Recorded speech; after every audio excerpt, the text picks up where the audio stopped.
Excuse me, Curtis. Sir? What? I think he's from another squad. Why is he talking to me? I'll be joining you for tomorrow's operation, so I thought I'd introduce myself.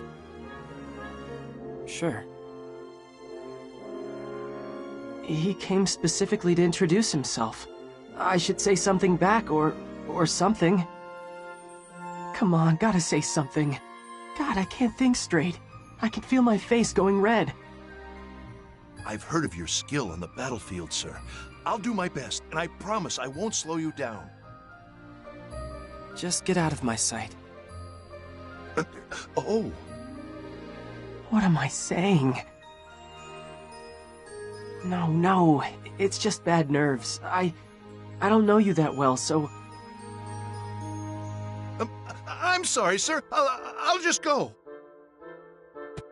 I did it again. Stupid. Why do I always do this? Hey there, Curtis. Scared off another one, huh? Laurent. What should I do? He came all the way to introduce himself, and I just completely blew him off. Well, a lot of people see you as the perfect soldier. You're quiet, stoic, and skilled. That's why everyone's so intimidated. And that's why people keep trying to get your attention like that. But it's all just a misunderstanding. Just when people talk to me, my anxiety flares up, and I'm just no good at talking to people, unless it's you or my sister. Don't worry, I got your back. Just like always, right? We can go tell him you didn't mean it. Thanks, Laurent. Hey, that's what friends are for. Man, you're kind of a nervous wreck. But your sister, on the other hand... Oh, Eileen, I've just got a quick question about our equipment. Hey, Eileen, you got a sec? Need a hand over here. Okay, I'll be right there. Eileen's always been so responsible. Everyone trusts and relies on her. Sounded like she'll be on tomorrow's mission too. You're supposed to be the big brother here. You gotta shape up. Right.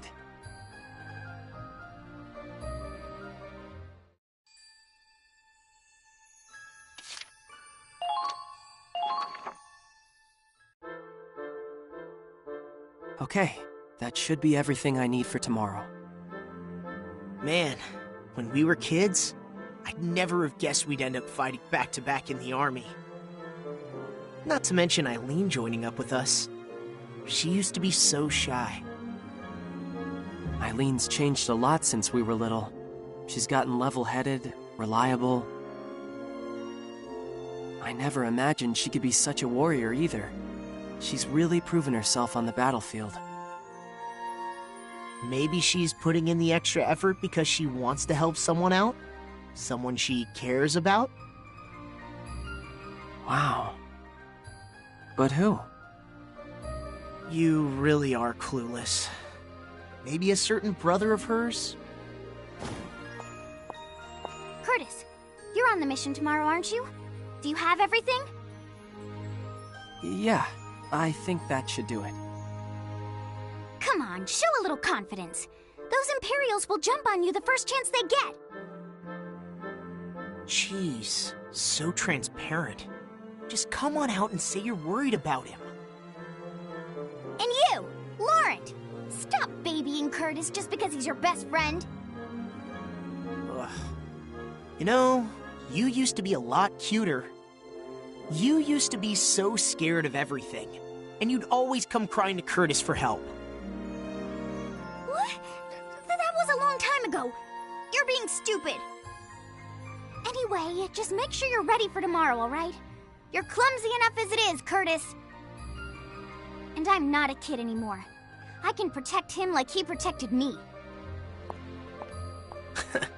Well, she's full of energy. Guess we gotta keep up, right? I can't take this pressure. I feel like I'm going to throw up. Dang. How did you even get the courage to volunteer? Really, why'd you enlist? Huh? I never told you? I joined because I was worried about you going off alone. Worried? About what? I'm just here to take out the bad guys. The Empire's evil. It's our job to make sure good wins and evil loses. I guess that hasn't changed. You've always had such a strong sense of justice. But I don't know about branding the entire Empire as pure evil. You're just too soft. If you want to survive out there, you've got to believe in what you're doing. Yeah, I understand that. But it's nice to know you're thinking of me. I'm glad you've got my back, okay? But don't worry. If you've got my back, I've got yours. Sound good, partner? Yeah, it does. Let's show them what we're made of.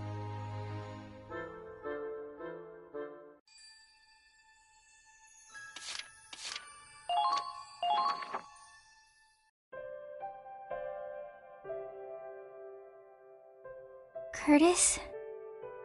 Hey, Eileen. You did good today. You're not hurt, are you? No, I'm fine. Thanks for coming to save me back there. I thought you were really cool. Yeah, you should have seen your face when you charged right at them. You looked like a demon. I don't know about that. And, I'm sorry. Huh? For what? I was acting all tough, saying I'd protect you, but you ended up having to protect me again. You don't have to apologize for that. Of course I'd protect my little sister. Oh, big bro. Sometimes I forget how you're so... Wow. How many years has it been since you called me Big Bro? Huh? Oh, wait.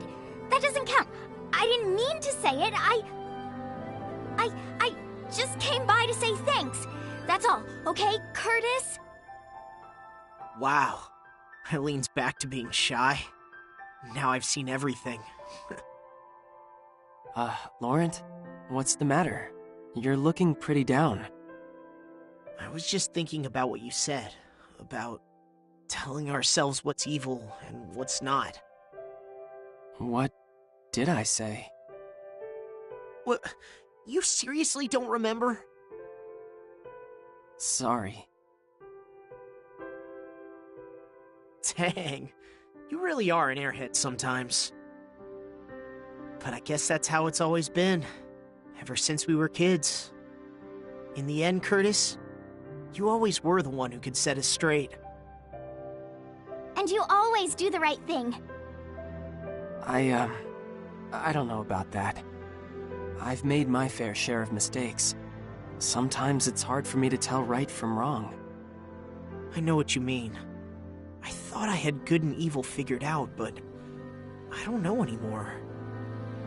War's more sad than anything else. I didn't realize it until today. We have to end this. Well, you're my best friend. Long as we stick together, I think we can make a difference. What about me? You too, yeah. It's reassuring to have a little sister I can rely on. You're the one we're always counting on, Curtis. Let's do our best to finish this war. All three of us. Yeah. Of course.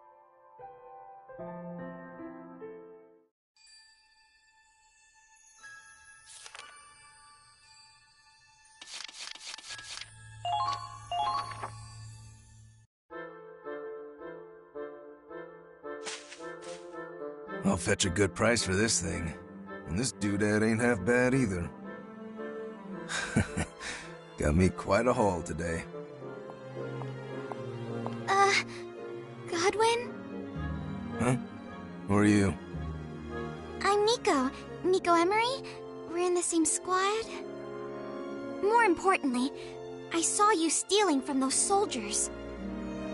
You can't keep looting bodies like this. It's a sin. You could go to hell for that. Huh. Must be pretty nice living in La La Land, where everything's rainbows and sunshine.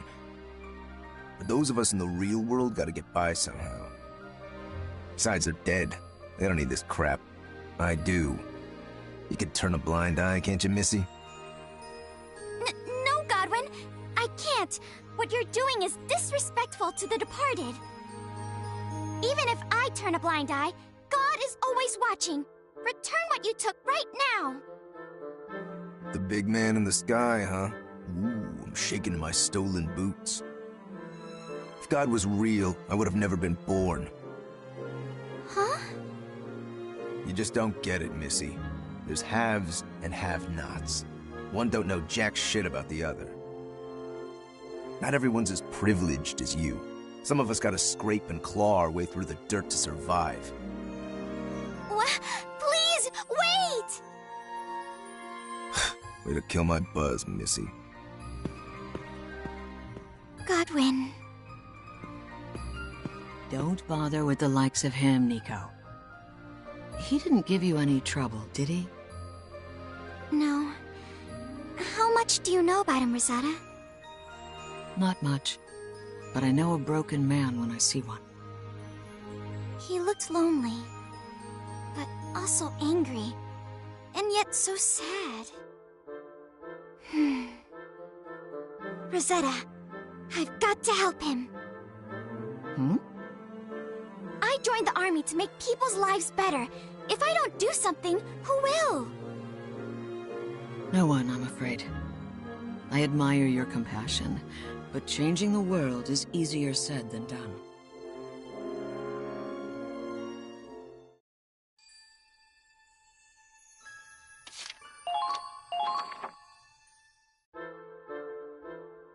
Can I ask you something, Rosetta? I heard you were in the church before you joined the army. Do you think you could convince Godwin to repent and change his ways? I'm honored you think so highly of my former vocation. But a Darkson's troubles might be beyond my help. What do you mean? You know about the history of Europa, don't you? What the Darkson people have been through? They've suffered for centuries. No matter where they go, they're labeled as outsiders and treated with prejudice. Yes, I know. But none of that is Godwin's fault. Or mine. You're right. But it doesn't change a thing. You see, I was inducted into the priesthood by a Darkson. He was my friend. A gentle and loving man. He was a Darkson rights activist, whose many supporters worked day and night to fight against bigotry and hatred. But in the end, his dreams never came true. He was shot and killed by extremists during a peaceful protest. That's horrible. That's life. Godwin's no different. He's a refugee, you know. The war tore him from his home and family. Everywhere he went, he was met with cold hearts and closed doors. The only person he could rely on was himself. So that's why he loots bodies. He's only trying to survive. Or maybe he got so tired of people stereotyping him and his race, he's given up on proving them wrong. It's all just so sad. Is there nothing we can do to help? Not within my power, at least. Discrimination is a bigger problem than any one person can solve. It's sad, but true. I guess so. Chin up, Nico. Your compassion is a virtue, but getting down in the dumps won't help anyone. Neither will doing nothing. I'm not gonna give up on Godwin. I don't know when. I don't know how. But I know there has to be something I can do to help him. Well, I can't stop you from trying. But if he doesn't want your help, there's no shame in calling it quits. Just keep that in mind, okay? I will. Thanks.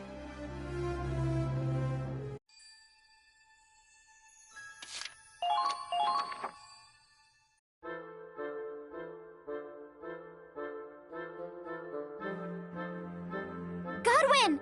Oh, Godwin! Can I help you with anything? What the it's you. I gave it some thought and decided I want to help you. Anything I can do, just say it and it's yours. Don't want it, don't need it. Least of all from a damn kid. So quit bugging me and buzz off. Huh? Hey! Wait!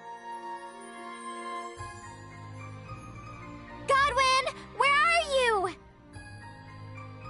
I lost him. Damn it, what's her deal? Is this some kind of sick joke? It's called compassion. Maybe you should try it sometime. She just wants you to be happy, that's all. Did you put her up to this? This is all Nico's idea. I haven't done a thing. Oh, there you are! Guess what, Godwin? Claude told me you're going on a recon mission soon. And I'm going with you. There's nothing we can't do if we work together. Give it a rest already. I've had it up to here with you. Huh? What do I look like, a stray dog? Some ignorant savage who can't survive without your pity? No, that's not what I... You don't give a shit about me. You just want to feel good about yourself, so take your savior complex and beat it. I'm so sorry! God damn it. This is why I hate kids. You're the one acting childish here. Nico didn't deserve you blowing up in her face, and you know it. Or do you really think you're the only one in this world who's ever had it rough? It's my life. I don't know where you get off telling me how to live it. You're hopeless. Nico's got a lot to learn, but at least she's trying. More than I can say for you. I hope she's okay.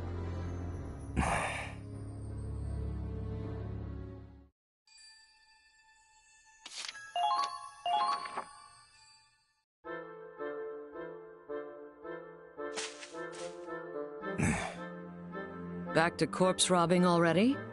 Can't say I'm surprised, but I am disappointed. Oh, was it your turn to save the ignorant savage from himself? Actually, I'm looking for Nico. I can't find her anywhere. I'm starting to get worried. Oh yeah? Well, that explains why I've had some peace and quiet. I think you misunderstand Nico. You've been assuming she grew up with a perfect life. Truth is, she's an orphan without a penny to her name. Her parents were so poor, they abandoned her at a convent on the day she was born. But she never gave in to self-pity, unlike some people. Nico enjoys life because she knows how hard it can be. If you never stop believing, you'll always have hope. All she wanted was to share some of that faith with you. What a load of bull. We can't all be a happy little nun. I gotta look out for number one. In the end, all I'm gonna be is another rotting corpse. Nothing but carrion for scavengers like me to pick at. Oh, damn. This ring ain't bad at all. Kinda boring to look at, but I'm sure someone will pay me for it. You can't even be honest with yourself, can you? There you are, Godwin! I've been looking everywhere for you! Nico, you're covered in mud. What happened? I thought he'd be out in the battlegrounds, so I was searching all over for him. After trudging through the muck all day, I'm surprised you're still so chipper. Of course! There's no time for me to feel sad if Godwin is unhappy. More importantly, it's time to suit up for the recon mission. You can count on me to do my best and watch your back. This is like beating my head against a wall. Except a wall doesn't give me puppy dog eyes. Fine, I'll let you tag along. But just this once. Really? Thank you, Godwin! Yeah, well, it beats trying to get you to leave me alone. You haven't convinced me of jack squat. Got that? It's a start, at least. Though I do wish you'd be more honest about your feelings. Oh well, if you can't beat 'em, join 'em. I'm coming too.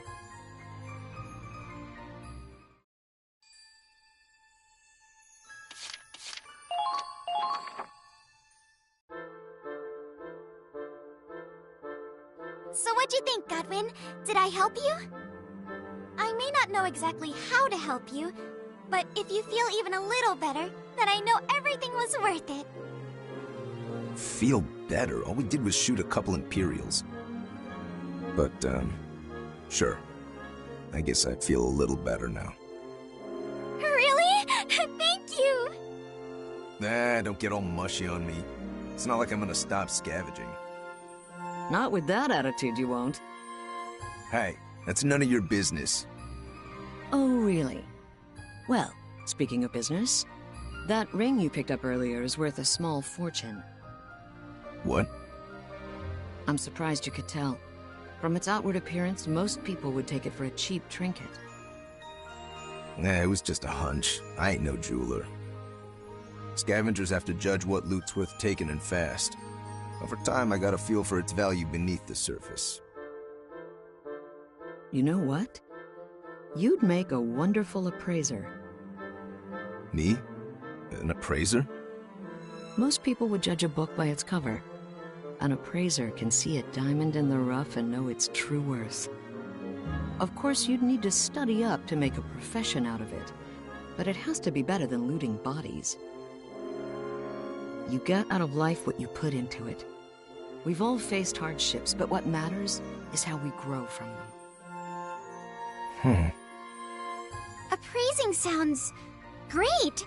You should give it a try, Godwin. After all, once we win the war, there won't be any corpses left to rob. You could run your own legitimate business. Slow down, little missy. It's my future. And why are you more excited about it than I am anyway? Because I care about you.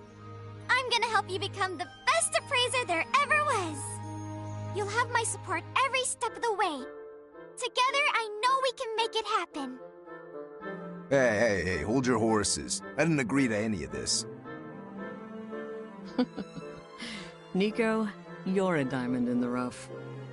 I left the church a long time ago, but seeing you reminds me of why I took up the cloth in the first place.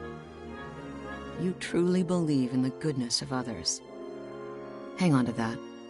For the rest of us poor sinners, it's a beacon of hope. Neither of you give a damn what I'm saying, do you? Great. Now I've got something to look forward to in life. And it's all your fault.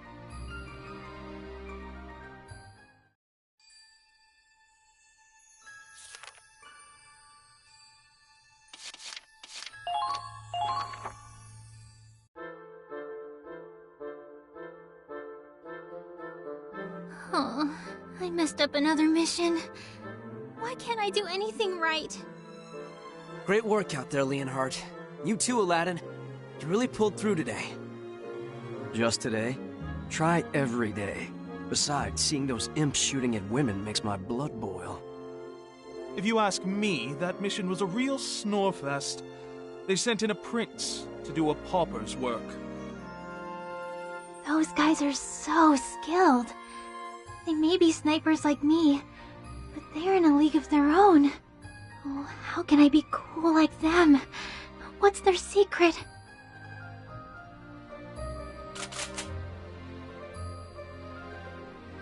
Hi, Aladdin! Hi, Leonhardt. Are you doing target practice? Oh, Neige. Guess my secret's out. Even I have to train sometimes. Well, I'm not practicing. I'm just hanging out. Not very convincing while you're still aiming, Leonhardt. They're both so talented. Maybe that's why there's such a big skill gap between us. So, did you need us for something? Well, yes. You see... You want to know how we keep cool under fire? Don't you worry about that, my dear. A man's duty is to protect the women around him. Stick with me, and no harm shall befall you. Please, On the battlefield, there's no male or female. Only binary that matters is dead or alive. Besides, Neige, you're a better shot than you think. Back in training, you were one of the better snipers. Maybe even the best. What? No. That's... Oh, I'm not even close. You're pretty cute when you get all flustered. I guess, but...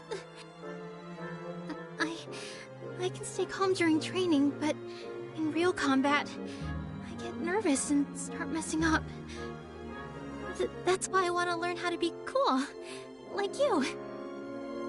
If you're here to work on your confidence issues, then go home.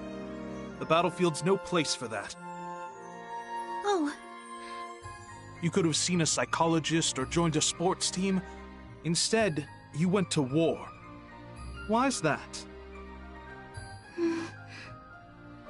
If you can't answer that much, you'll never be cool. Don't take Prince Charming there personally, my dear. He hasn't a clue how to treat a lady.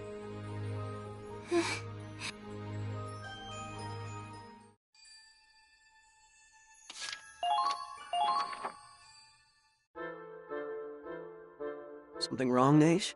You look a little down. I can't stop thinking about what Leonhard said yesterday. Oh, you're still hung up on that? Yeah. It's hard to ignore a guy called Prince Charming. True, he did finish training at the top of his class. He can talk the talk and walk the walk. But as often as he brags about his natural talent, he had to train day in and day out to get there. Really? His parents were so obsessed with having a perfect son, he spent his childhood being worked to the bone. He dropped that tidbit on me while we were practicing, in the middle of his usual born-this-way boasting. I had no idea. But now I understand how he got so skilled. Does that mean you have a secret to success too? It's not like I'm hiding it. I've got a rival to beat. I was on track to becoming the Federation's best sniper, but someone blew my high score out of the water. Are you talking about Deadeye Kai? Yes, not much of a story to it. Challenged her and lost. Our pride was shattered. Our reputation was ruined. Next time, however, I'll come out on top. Until that day, I'll be practicing around the clock. I even shaved my hair off, so I'll never forget why. So that's how you keep a cool head. I always figured you and Leonhard were just, natural geniuses at anything you try. But now I see that every skill takes hard work to develop. Something like that. All I know is that I have to bust my hump just to keep from falling behind Deadeye Kai. And from what I heard, Prince Charming has his own reasons for working as hard as he does. You don't say. Oh, sorry, I got a little carried away there. Time flies when you're talking to a cute girl. If I say any more, I'll invoke the wrath of the prince. And if that happens, it's off with my head. I see. I wonder, what motivates me? I wouldn't lose any sleep over it, my dear. The answer will come to you in due time. I sure hope so.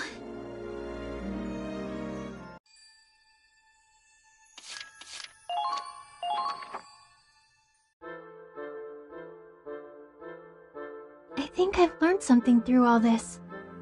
Aladdin and Leonhard don't have a secret to success. They just make the most out of what they're given. If I have courage and work hard, then I can do the same. I will not tolerate you going AWOL again. Am I understood, Leonhard? Dude, who are you to order me around? He's our commander, that's who. And that's sir, not dude. Any other officer would have thrown you in the brig by now. Do you want to get court-martialed? A prince kneels for no one. I'll look after him, sir. Sniper to sniper. Thanks, Aladdin. Keep an eye on him. Excuse me? You again. What is it now? Well, there's something I'd like to tell you. How could anyone say no when you look so serious? I'm all ears, my dear. See, I've been working on my confidence issues for a while. But it wasn't until I spent some time with you guys that I realized how much effort you put into things. That's how I finally found my own motivation. And that is? Protecting you two, along with the rest of our squad mates.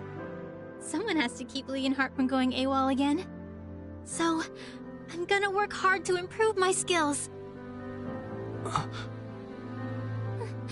Sorry, I didn't mean to come off so high and mighty, but I see it now.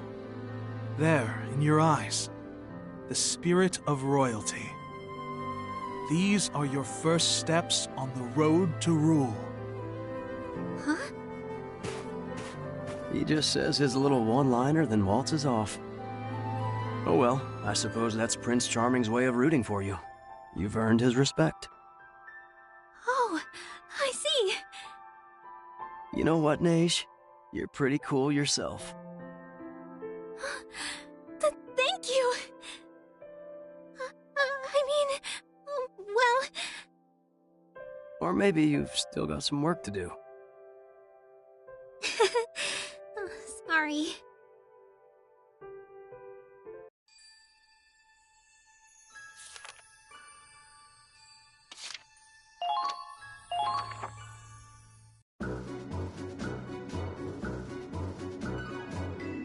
Yeah! Surprise, dipshits! Die, die, die! Simon, you're breaking formation! Fall back! I don't have time for this. I'm going in. Wait, Viola! You can't just run off alone! Bingo! The enemy fell right into my trap. Whoops. Blew up some friendlies, too. Oh well. Oh my god. Simon, Viola, Emmy, do you know why I called you here? Well, the mission was a success, so we're getting a raise? Yeah, no. In fact, it's literally the opposite.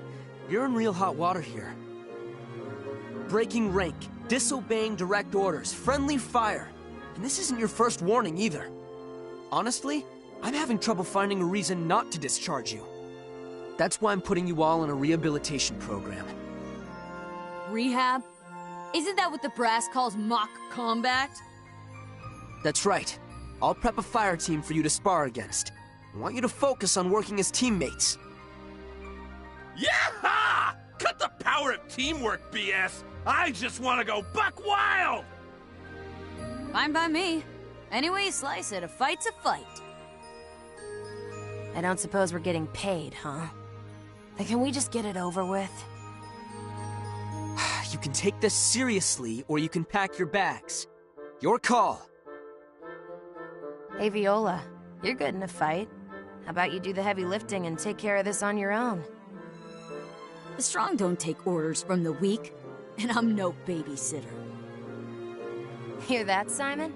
She called you a baby, because she sure didn't mean me. You gonna let her get away with that? Why, yes. I suppose I shall. What the hell's wrong with you? Well, I tend to get a teensy bit nervous when I'm alone with women. Oh, but please don't fret on my account. I'll give it the old college try. Ugh, maybe I should start packing my bags now.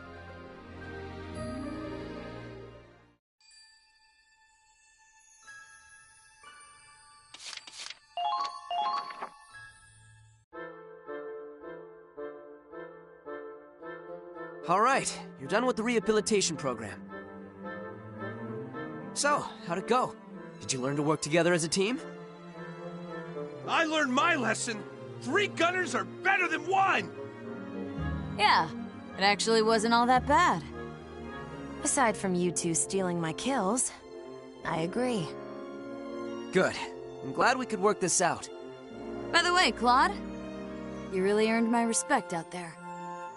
That was you commanding the other fire team, wasn't it? Even I couldn't break through your defenses, and that's saying something.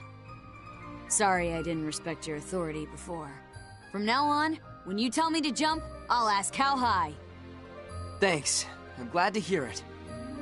You all seem to have learned your lessons, so I don't want to beat a dead horse. But hear me out. In real combat, if your squad mates are... Yeah, power of teamwork. We get it already! When it comes to going buck wild on the battlefield, the more the merrier! Yaha! What? I'll start working with my squad mates, not against them. Especially if they make as good a meat shield as Simon. Did I say that out loud? Thank you for giving us a second chance, sir. As long as I agree with your orders, I'll follow them. We've got company, Claude! An Imperial ambush! Yippee-ki-yay! Time to spray and pray! Yaha! Hey! No stealing my glory. I'll take point, got it? Take point? But we haven't even been deployed. You can wait around for orders all you want. I'll finish the fight before you can say yes, sir! Wait, Viola, you can't just run off! Now that I think about it, the Empire's got a way bigger war budget than the Federation. I wonder how much they'd pay me to defect. Hemi, how can you even say that? Kidding. Just kidding. Claude? You put them through rehab, didn't you? Is that what you call rehabilitated? Yeah, they'll be fine. Probably.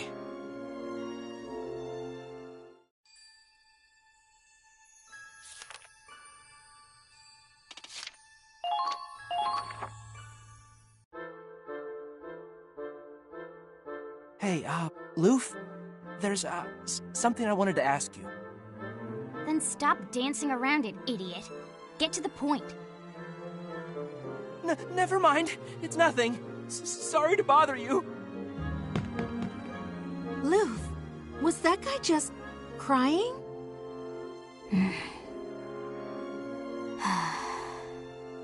Damn it, I've done it again.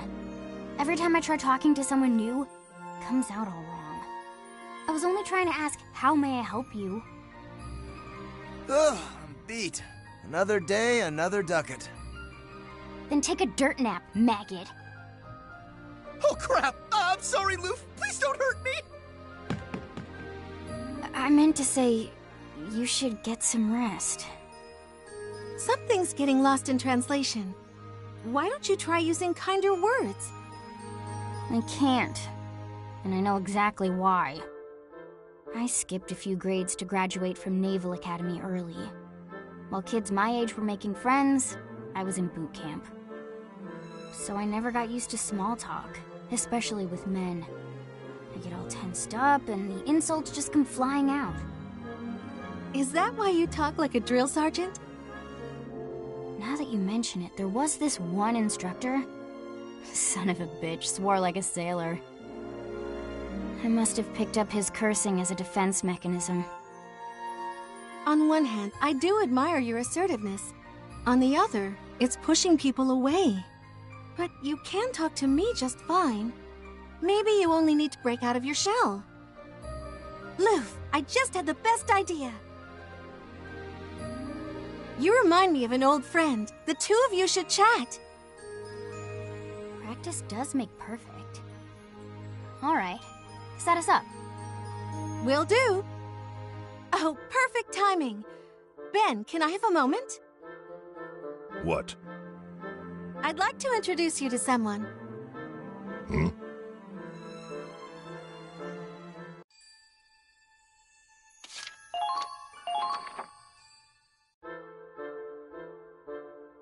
Loof, this is Ben Smith.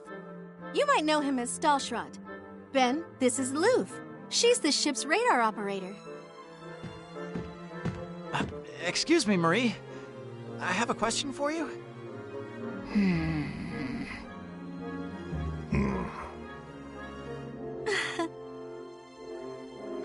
Maybe I'll come back later. What the heck's going on over there? I'm scared to even ask. If you got something to say, shit for brains, then say it. Anyway, what the hell's wrong with your body?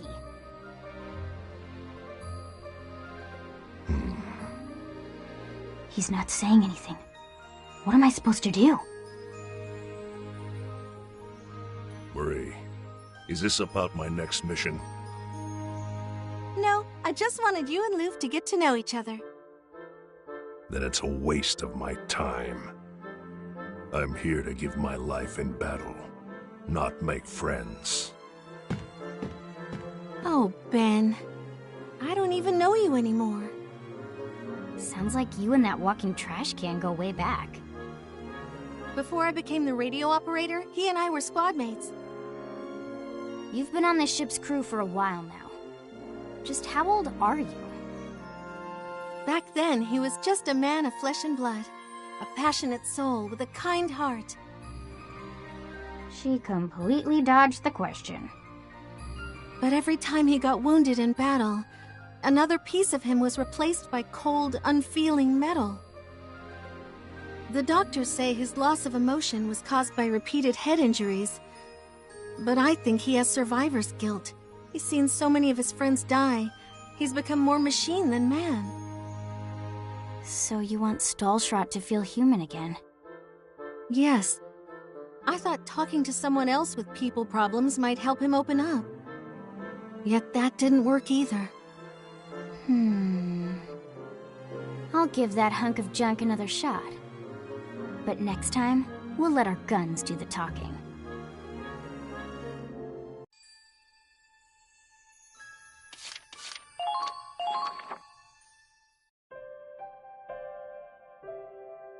Loof, Stahlschrott! Are you alright? I'm fine, but this scrap metal man is hurt really bad. They'll put me back together. They always do. Not that I asked for it. I just wanted to die in peace. But for once, it doesn't feel half bad. Loof. What is it? Thanks for the pep talk. You said you'd be sad if I died. That made me feel happy. And I feel pride for saving the life of a friend. Been a long time since I felt anything at all. Oh my! I can't remember the last time I saw you smile. I'm so glad. Your body may be metal, but you're human at heart. Maybe. And what about you, Loof? Have you gotten over your people problems? Now that you mention it, I think I have. Thank you for looking out for us, Marie. Don't mention it. You're my crew, which makes you family. And that's what family's for. If you ever need to talk, I'm here for you. Don't be afraid to open up to me, okay?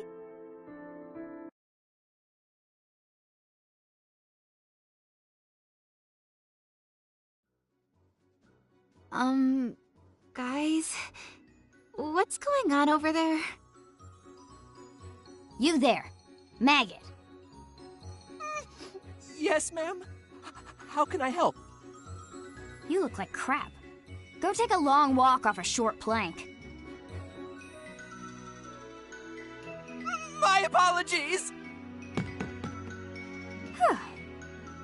See that, Stahlschrott? I got over my social anxiety. Nailed it. You're a people person now. Good work, Loof. Alright, now it's your turn to make a friend. Loof and Stahlschrott are scaring the pants off of anyone who walks by. What did you do to them, Marie? Oh dear. Those two are hopeless. At least they've got each other now. It's kind of adorable.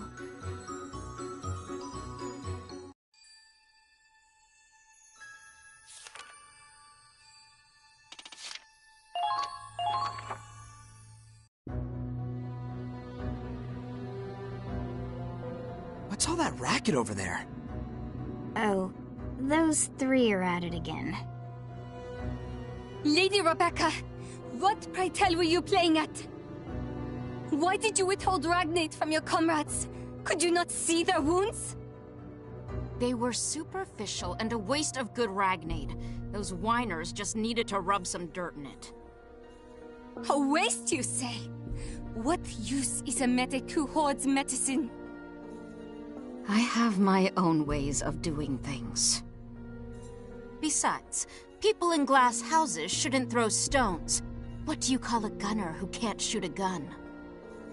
Always sneaking away from the rifle range to play with that sword of yours. Don't think I hadn't noticed. It's no wonder your aim never improves. You're both full of it.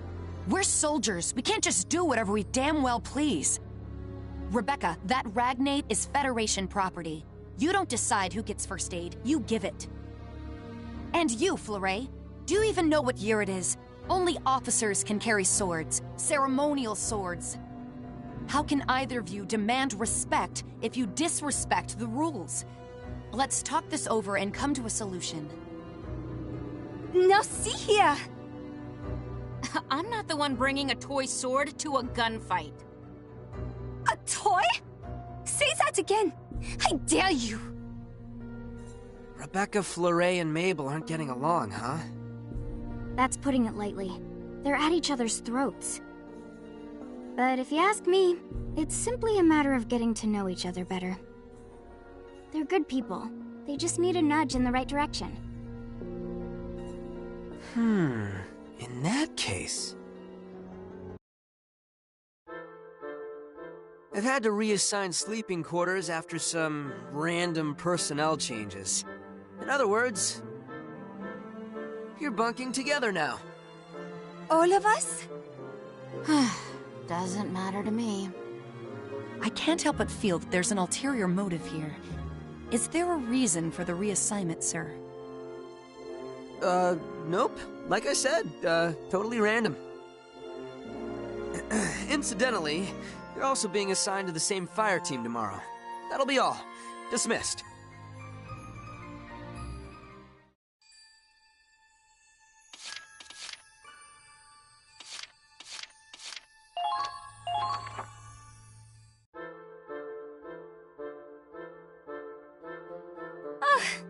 That's enough sword practice for today. Is that shouting I hear? What are you getting all snappy for, Mabel? I'm sure you can guess. Don't play dumb with me. You said Fleuret is completely useless, didn't you? Well, yeah. She can't shoot for shit. Maybe so, but are you really a crack shot yourself? If you can do better, you should help her improve. Throwing insults behind her back doesn't help anyone. The only one being useless here is you. Now hold on. Oh, do you have some criticism for me? Let's hear it, Mr. Know-It-All. I'm right here. Fine, I'm sorry. Jeez, way to fly off the handle. Just let me off the hook, okay? Mabel, were you just, how you say, sticking up for me? And you really let him have it. I've never seen you lose your composure like that. I come from a long line of proud soldiers. The Drake family tells it like it is. And I still haven't seen you at the shooting range. Why do you keep running off to play with blades? My father was a knight. An honorary title, of course, but he practiced swordsmanship every day. He was an honorable warrior, and I hope to be one too. That is why I follow the code of chivalry. Knighthood means living and dying by the sword. Guns are for weaklings and cowards. Are you calling Federation soldiers weak and cowardly? No, that's not what I meant. I can't give up my passion for something I don't care about. Sorry for taking your time. Let's head back to the tent. Did she pass out already? Seems that way. But she's talking in her sleep. No, Please, I'm sorry. It's my fault. All my fault. No, no, no! Lady Rebecca, what's wrong? Wake up! Ah! You were having a nightmare. Are you feeling all right? It's nothing. Nothing but a bad dream. Don't worry about it. You two should get some sleep. We have a mission to go on tomorrow.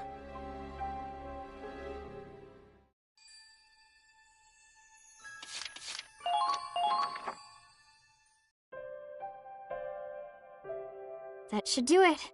You'll be right as rain in a couple days. I'm real grateful. Don't thank me. Thank Rebecca. You're right. Thanks, Rebecca. I'm only alive because you still had meds.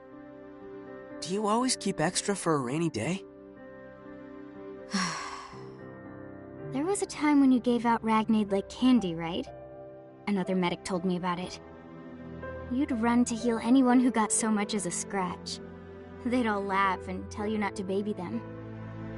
Lady Rebecca used to be like that? Until one day, I blew through my Ragnade in minutes. That battle dragged on for hours. All I could do was watch my friends die, one by one. I hear their screams whenever I sleep. But I keep waking up, still alive. So every morning, I promise myself I won't lose anyone else. Maybe we should all be more careful with supplies. Rebecca, you care about our squad mates' lives more than anyone here. I was wrong about you. As was I. Forgive me for calling you cruel. I suppose I owe you an apology, too. I didn't mean to call your sword a toy. It's just frustrating, seeing how hard you work at everything but marksmanship. I only wanted you to take your rifle training seriously. I'm sorry for insulting you instead. Apology accepted. No, Lady Rebecca. Please accept my own apology. My father was an honorable knight, you see. And that's why I follow the code of chivalry, to live and die by the sword! Okay, I understand. I didn't know it meant so much to you. You did fight with honor and bravery back there, I'll give you that. But it doesn't change the fact that you'll never get permission to wield a blade in a combat zone. Listen, I say this because I care. If you don't improve your aim, you won't live by the sword. You'll die by it. You really don't, how you say, mince words. Nevertheless, you've given me a lot to think about. Do you mind if I sleep on it?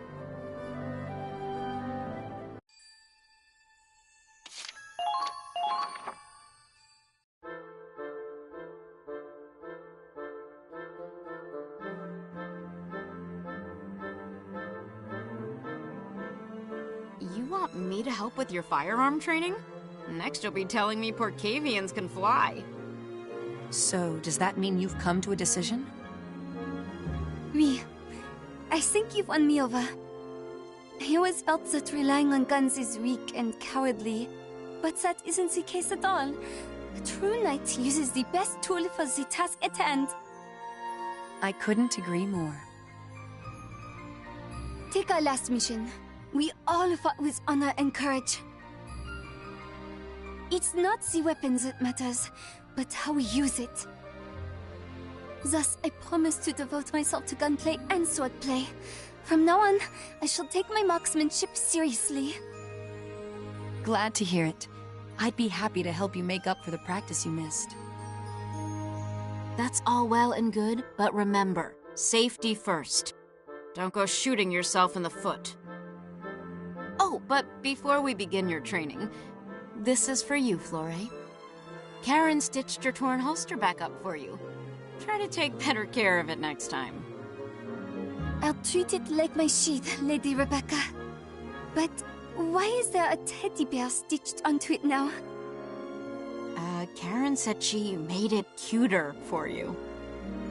Oh, she shouldn't have. Oh my god, so cute. Huh? Mabel, do you like this kind of thing? What? No, of course not. I'm a proud soldier. I don't care about that cutesy stuff.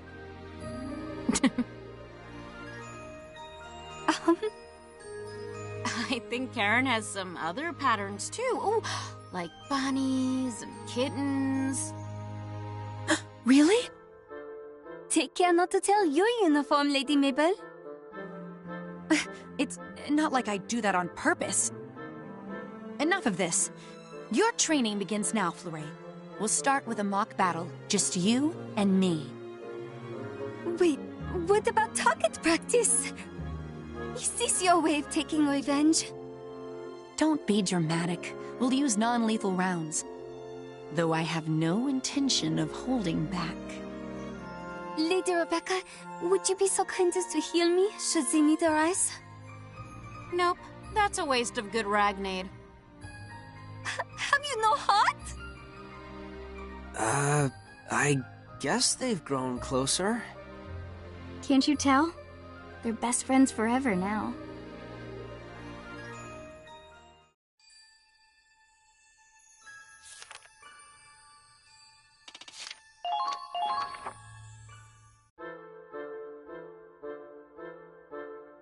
What did you... Say that again. I dare you.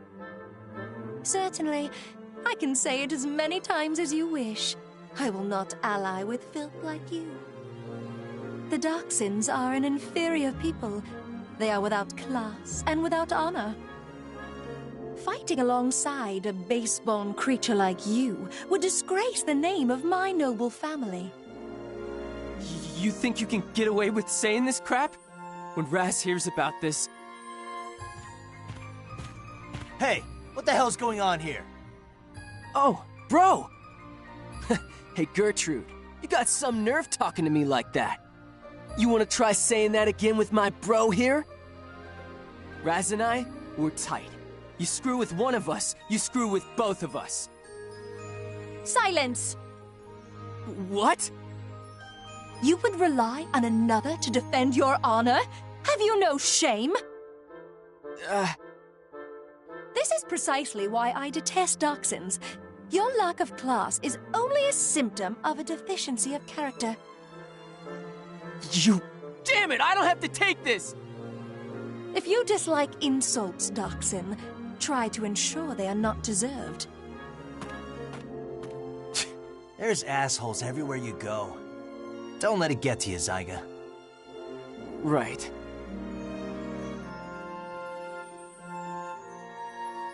Damn it!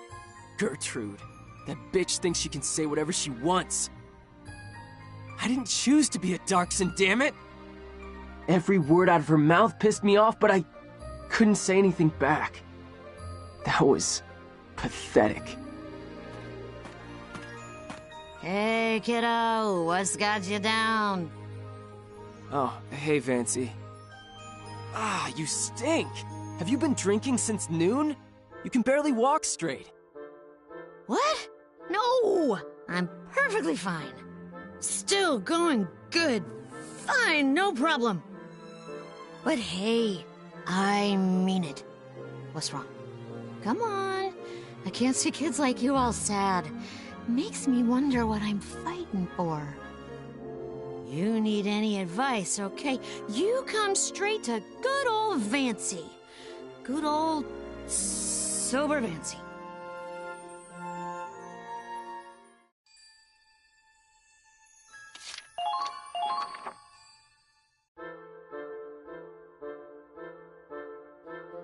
Ah, I get it. And then she just left, huh? Hearing Gertrude say all that, I got so pissed off, but I know it's pathetic, but I just couldn't say anything back. Okay, I think I see what's going on here. Don't worry, I know exactly how to fix it. All you gotta do is let me train you. Just let me teach you some moves, and the next mission, you can be the big fancy hero guy. Once Gertie sees ya, trust me, she's gonna take it all back. That's your fix? I take shooting lessons from a drunk?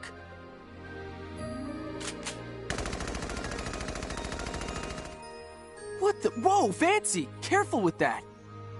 Huh? How did you get them all dead center? This drunk happens to know a thing or two about shooting. And whiskey. Mostly the whiskey. But aren't you drunk right now? Your hand's shaking. How can you shoot like that while you're... What you think? Like the sound of training now? You know, if you get way stronger, Raz might think you're pretty cool. Just saying. You're right. Please, Fancy, teach me. I gotta get stronger. For Raz, and for myself. Hey, there you go. We got this.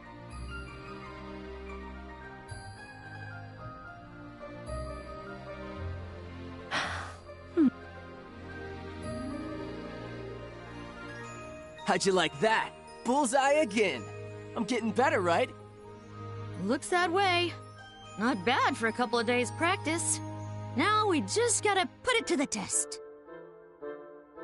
Haha, can't wait to see the look on Gertrude's face. Well, not today. I think she's on a mission. Part of the advance party or something?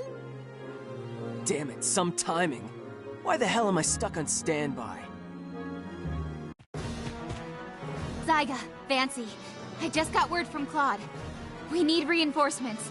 The Imperials have the advance party totally surrounded. The advance party? Wait, that's Gertrude's unit! Aw, heck.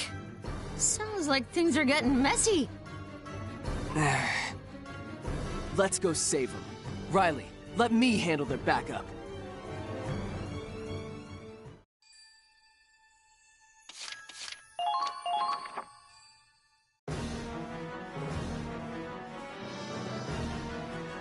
Damn it, are you serious? There's still more? Well, we got back to the main encampment, but our reinforcements are still a ways off.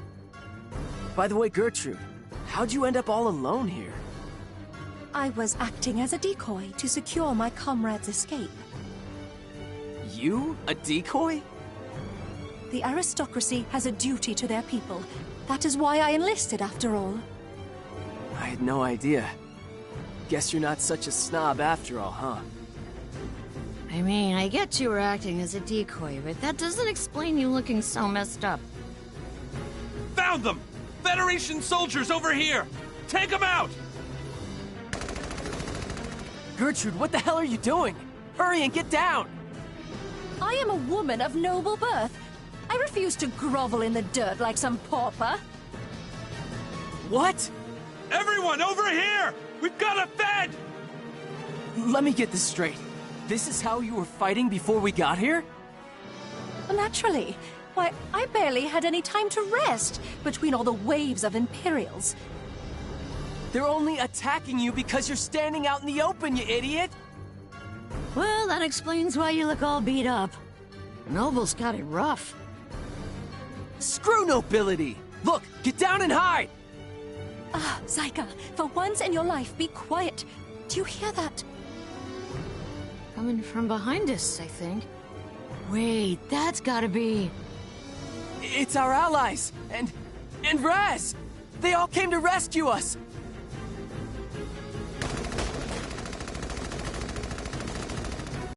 That's Raz, all right. He's invincible! Bro, you were so cool! Those imps never knew what hit him! Thanks, Raz. I owe you a drink. Don't worry about it. Just glad you're all safe. And so, once more, a Darkson rushes to my aid.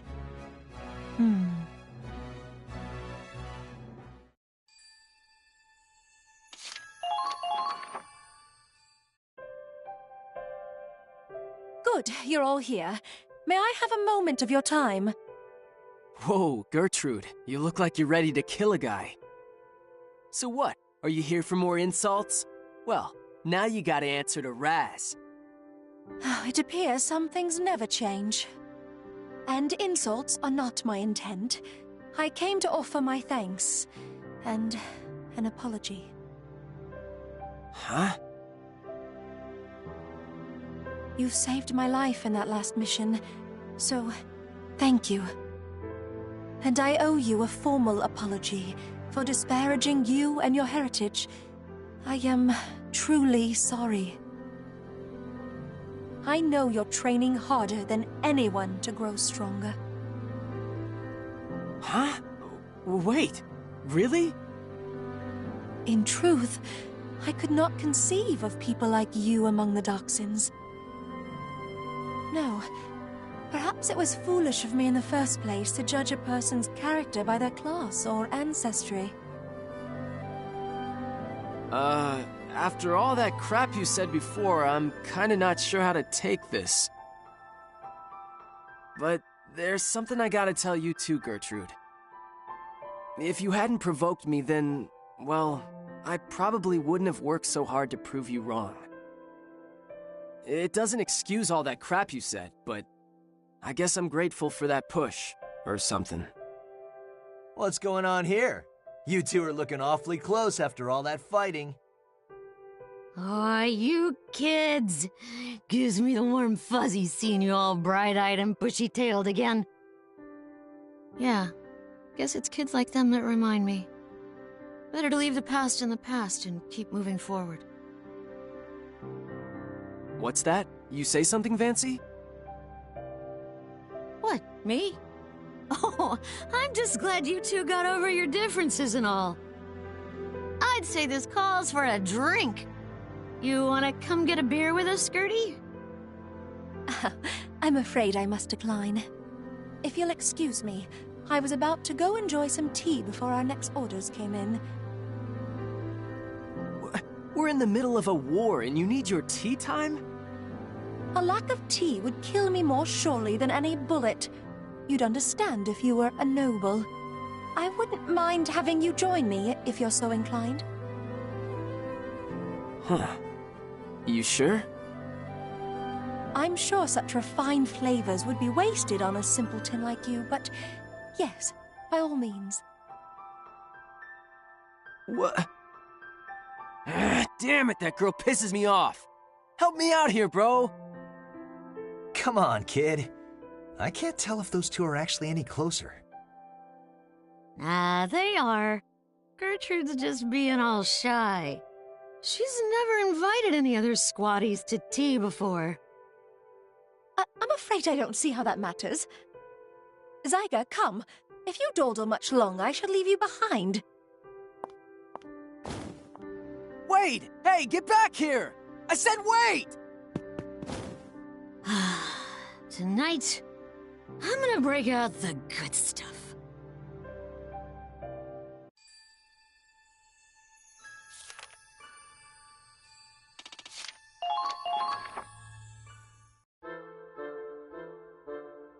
So like I was saying, are you even listening, Britt? Anyways, he was like, "You're my one true love." Turns out he was cheating on me the whole time! Why are men such pigs? Is nice guy that much to ask for? I think you've had enough to drink, Rita. Aren't you on duty tomorrow? Who cares? Not any good men, that's for sure. All I do is work on tanks. I don't even have time for dating. All my friends are married and having kids and being happy. But me, I'm just dodging bullets and pickup lines. Chief Engineer Dunois just yells at me all day, and the only other guys who'll even look at me are weirdos. Guess what my parents said in the last letter I got? When are we getting grandchildren? Thanks, Mom! Like I wanna stay single. I'm gonna die alone. Listen, you need to step back and take a good look around you. You have every advantage in the world. You're young, you're beautiful, and you're talented. If a boy can't see that, he doesn't deserve you. Somehow, the weight of those words feels even heavier coming from you. Oh? And what exactly do you mean by that? Well, I mean, you've been around the block, right? Got hitched and everything. Marriage, huh? Best part of mine was the divorce. That's not true. You got a loving daughter out of it. And you must have been in love at some point. All right, that's enough for tonight. Now get back to your own quarters. Some of us actually want to go to sleep. Millennia, would you mind fetching Rita some water? Oh, not at all. Aw, you're so nice and gentle and pretty. Millie, will you marry me? What? Sorry, I'm taken. Stop pestering her, Rita. And don't listen to her, Millennia. She doesn't mean anything by it. Oh, sorry. She's just scared about her future. We all are. This is just her way of venting all that stress. I understand. Going into combat frightens me too. Oh, she's already passed out. I'll take her to her quarters.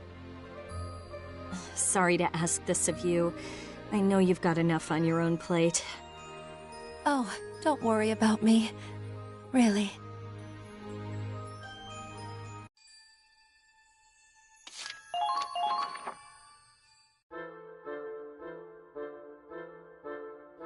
Oh, my head. I think I'm gonna puke. I did warn you not to drink so much. Why don't you take it easy today? I'll let the others know you're out of commission. I'm fine. If Andre heard I played hooky over a hangover, he'd kill me for sure. Maybe you do need a near-death experience to learn your lesson. No, that's just cold, Britt. Good morning. I got some medicine from the sick bay. I had a feeling you'd be under the weather.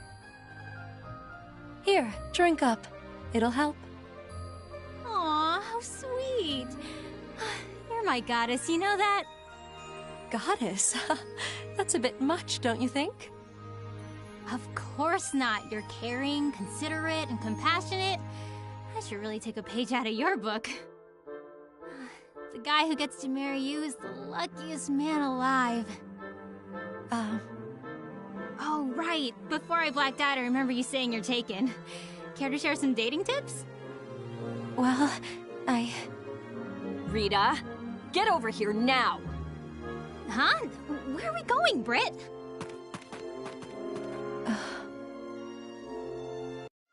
What's the deal? I was just trying to learn her secret. Guess no one told you. Millennia's husband is MIA. Missing in action? Her husband is a Federation soldier, but she hasn't heard from him since he was first deployed. So she enlisted herself, hoping it'd help her find him. Oh, that explains it. Now I feel like garbage for even asking. I'm sure she knows you didn't mean any harm. But talking about her husband is off limits from now on. Do I make myself clear? Yes, ma'am. Where are you, darling?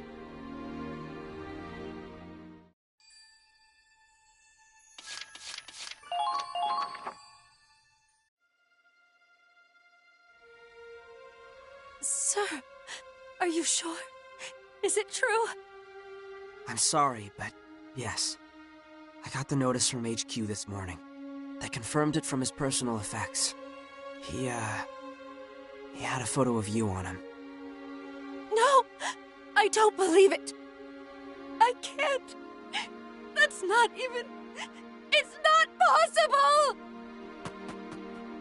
Millennia, wait!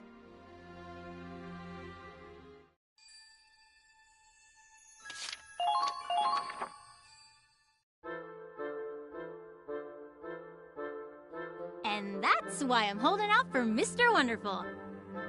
Someone with good looks, a great personality, and lots of money.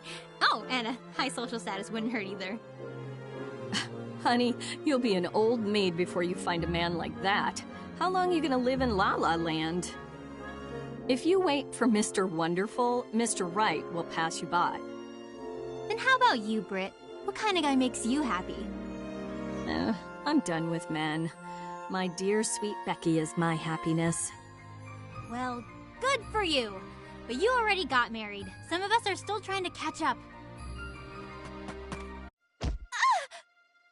Whoa! Millie! I'm sorry. Where's the fire? Wait, you look like you've seen a ghost. Are you okay? Sorry, I can't think straight right now. Please, don't worry about me. Goodbye! Huh? Hey, wait! There she goes. Wonder what's eating her.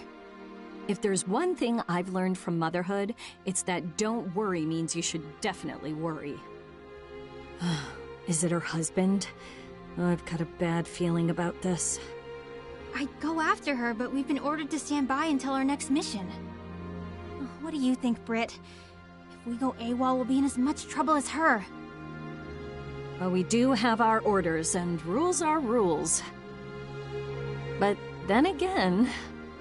Come on, let's go after her. They can lecture us all they want after we bring her back safely. I'm right behind you, Britt.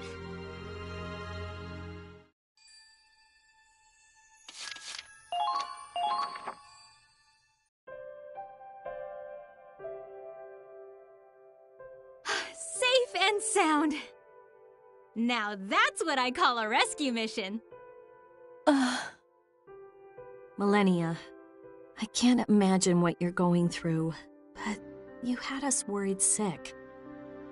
I know. I realize now what I put you through. You two risked your lives for me. I can't let that be for nothing now, can I? I've decided. I'm going to live, and I'm going to fight. I'll end this war, so no one else has to lose a loved one. That's what my husband would have wanted. Well, good. I'm glad you're starting to feel better.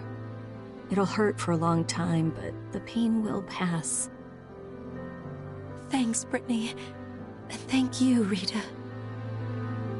I thought I had nothing left to live for, but I have you.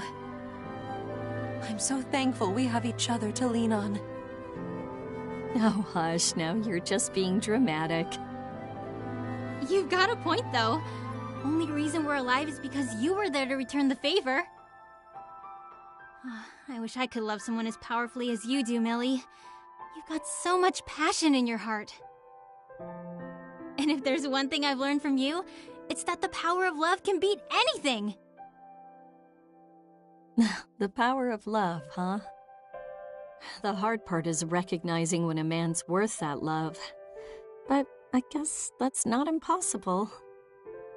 Screw Mr. Wonderful. I'm gonna look for Mr. Right. And this time, I mean it. Think of it this way. Millie had the best husband, and Britt had the worst. I just gotta land somewhere in the middle.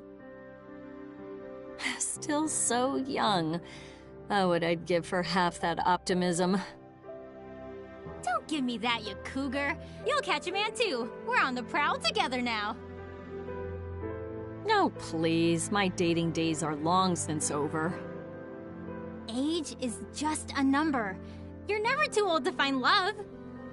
Besides, I bet Becky would love having a real dad. And maybe a little brother or sister. That's it, young lady. You're grounded. It feels so good to have a family again. Just being loved makes all the difference. With ladies like you in my life, everything will be okay.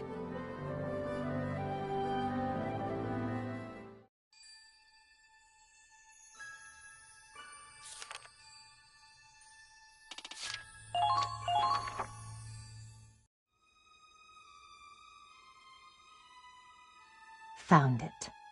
So this is the Federation's dirty little secret. The stories were true all along. But maybe I should wait to report back until I can gather more evidence. Scott and Norid. I know you're there. Yes, sir! Huh. I could have sworn we were being sneaky. Impressive. What are you doing here? Well, Scott here was on guard duty. And I was just passing by when we heard noises coming from the restricted area. So, here we are. Yes, sir! Let's use our indoor voices, Scott. Someone else might hear. Yes! Thanks. You really are good at following orders, aren't you? Now then, Azusa, mind if I ask you the same question? What are you doing here? If I didn't know any better, I'd think you were snooping around for classified information. It kinda looks like you're a spy. Maybe for the Empire? Boys, please. Why don't we make this our little secret? If you keep this between us, I'll do anything you want. Oh, I get it. You're trying to seduce us? No offense, but I'm not interested. The whole mating thing, it just isn't for me. Huh? Oh, don't worry about keeping us quiet. We're just curious is all. If you don't want to tell us what you're up to, that's fine. Honestly, I could care less about military secrets. And Scott here won't try to stop you unless he's ordered to. No, sir! You're kidding, right? If an officer caught you letting a spy run free, you'd be done for. Oh, hold up. Why don't we talk somewhere roomier? I can't stand being cooped up like this. Huh? Hey, wait!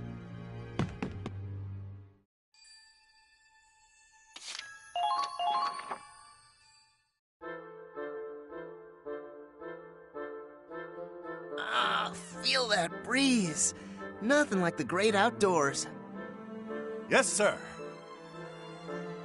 Are you really not going to turn me in? That's what I said, isn't it? You might as well report me. First I got caught, then my charms fell totally flat. Maybe I'm not cut out for this. Oh, sorry about that. But like I said, mating and stuff isn't really my thing. See, I'm from another country too, far to the north. Up there, I lived in harmony with Mother Nature. But the higher the human population, the less room left for animals. Breeding with you would be irresponsible. For me, animals are the only children I want. Mother Nature's the only lover I need. I get what you're saying, but the way you're saying it is totally weirding me out. That's not just me, right? No, sir. But you catch my drift about the beauty of nature, don't you? Yes, sir. I seriously can't. You boys don't have a care in the world. I kind of envy that. Truth be told, I'm a spy. Not for the Empire, though. If I told you where, I'd have to kill you. Let's say I'm from the Far East and leave it at that. Long story short, I was raised by a clan of assassins. I've been conducting espionage since I was a child. That's why I joined the squad. My mission is to find out what the Federation is hiding, then report back to my clan. Should you be telling us all this? Of course not. But you boys reminded me of something. All I've ever wanted was to cut my puppet strings. A life without anyone or anything tying me down. Is that so? Want us to help you? Help me? With what? Cut your strings. I can't stand the sight of a caged animal. And the same goes for people. After all, humans are animals too. We're meant to be free. Am I right? Yes, sir. How about we make it seem like you died in combat? You can slip away, and they'll be none the wiser. This has to be a joke. Why would you stick your necks out for me? you're overthinking it. I love nature, which means I love freedom. And Scott's just that nice of a dude.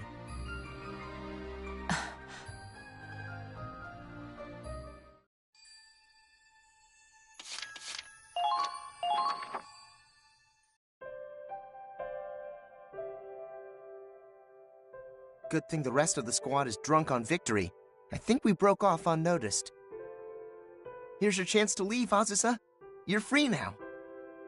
I didn't expect you to actually go through with this. I told you, I'm on your side. Scott, too. Yes, ma'am. Well, it was an honor fighting with you. Take care out there. No. Hmm? Thank you. Both of you. But I think I'll stay with the squad. Huh? Why? You can finally cut your strings loose. I thought I had nothing left to tie me down here. But now I see I've got two friends who care about me. We've come this far. If I ran away now, I'd be leaving you both in the lurch. My conscience just won't allow it. And besides, I actually like being on the battlefield. Let me guess. You get off on the smell of battle. Sorry, I was just ruffling your feathers. But if you don't cut and run now, you'll never be free from your clan or from the army, right? Not necessarily. What did you just tear up? The classified info I stole yesterday. I've decided not to report back to my homeland. If I have to be someone's puppet, at least I can choose who gets to pull my strings. I gotcha. All right, if that's what your conscience says, then who am I to try and stop you? Maybe this is your first step toward a life that's free. Like I said, humans are animals too. We long for freedom, sure, but we're social creatures at heart. Am I right? Yes, sir. Well then, no reason to stick around here. Let's regroup with the others. Yes, let's. Aye, aye.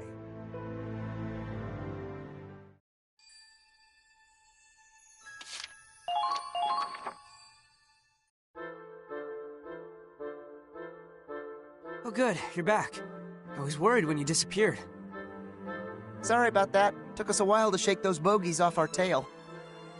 In any case, I'm glad you're all safe and sound. Head back to the ship and call it a day. I'll do just that. Thank you, Commander. Oh, right. Sorry, Scott. Do you have a moment? Sir, yes, sir. Something wrong, Commander? No, I just have a couple questions. Someone found evidence of a break-in near the reactor in the restricted area. Huh? I believe you were on patrol that night, Scott. Did you see anything unusual during your watch? No, sir. So you didn't see anything? Nothing at all? Nothing, sir. I didn't see nothing. I was just patrolling, sir. Just following orders. At ease, I'm not accusing you of anything. You're a fine soldier, and an honest man. If you didn't see anything, that's that. Thank you for the report. Sir, yes, sir. Well, that was unexpected. Yeah, we can thank our lucky stars. That was close. No, I meant how Scott actually spoke up. With something other than a yes, sir. And it was to cover for me. Thank you. No, ma'am. He's just that good of a dude. Besides, he said he didn't see nothing. Technically, he told the truth. Like a literal genie. You boys are beyond belief. Right back at you. Whoever heard of a spy with a conscience? Point taken. I'm just not cut out for espionage. Sure, you're a lousy spy, but you chose friends over freedom. That makes you a rare breed. For a human. I guess I'll take that as a compliment. But you're right. Whether I'm tied to an army or a clan, I'm still free to make that choice. Hey, you hear that? I think there's an animal out there. Come on, Scott, let's go check it out. Yes, sir! There's always a string attached.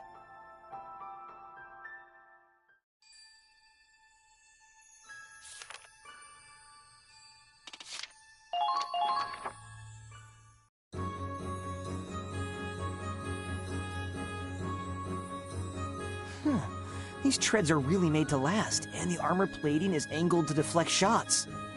Man, tanks are so awesome. Oh, I'd never get bored just sitting here all day looking at one. Oh Lord, what are you doing here? Again? I thought I told you I don't want you getting in the way of maintenance. Oh, come on, I'm just looking. It's not harming anyone. No, but it's wasting my time. Look, I need to do a maintenance check on this tank. Shoot! Take maintenance, eh? Want me to do it for you? That's fine, thanks. It's my assignment, so I'll take care of it. You're not a tank operator. Don't you have something better to do? Supplies to restock? Ah, that boring grunt work? It's a tankless job. No thanks. Oh Lord, why are you like this? Even in battle, too. They've seen you breaking formation to get close to our tanks, taking too long on repair jobs. I've been getting complaints from the other operators, you know. I wish you'd take your job more seriously. Huh? What, you got a problem with the way I do things? I'm the biggest tank buff here. If you want to know about tanks, I'm your guy. All these Federation operators are a bunch of amateurs. It'll take years until they match up to me. Here, I can prove it. Let me just do a maintenance check on this baby here. I wouldn't do that if I were you. Don't go rubbing up on other people's tanks, kid. Huh? Oh, Private Bentley! Good afternoon, sir. What's got you so formal all of a sudden? Isn't it obvious? Private Bentley's an expert. There's no one in the squad who's better in a tank. You know, when he was in tank training, his scores were off the charts. Dan? But he drives the APC. Well, I mean, if he's mastered the tank, naturally he'd want to broaden his horizons. You guys ever shut up? What's all the racket out here? Sir, we were just discussing our love for tanks. You really got that much free time on your hands, Miles? Hey! I'm trying to do my job. Ollard just kept going on his own. I'd be honored if you joined us, Private Bentley. I know deep down you've got the same burning passion for tanks. Sorry, kid. I don't have a way with words like you. I'll keep my passions to myself. He doesn't even need words. Oh, he's so cool. See what I mean? You see how awesome he is? Man, I wish I could drive a tank too. I want to be a legend just like Private Bentley. Oh, boy.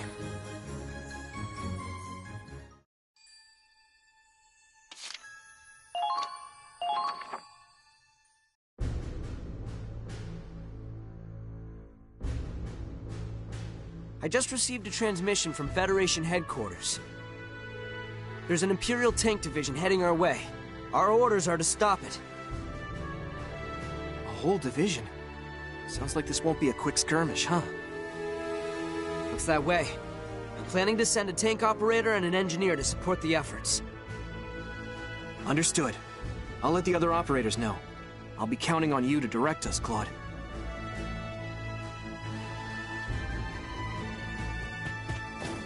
Hey, Miles. I heard you're going up against an Imperial tank division, right? Yes. I'll be heading out tomorrow. Hell yeah! This is the chance I've been waiting for! Come on, let me join you on this mission. I can ride on the tank, just this once, please? I'm sorry, but your orders are to remain on standby. What? Why? I told you. The others have been complaining about your performance, and tomorrow will be dangerous. It's only natural that we prioritize the engineers we know we can count on in a crisis. We can't afford to take someone who might be a liability, Olard. Yeah.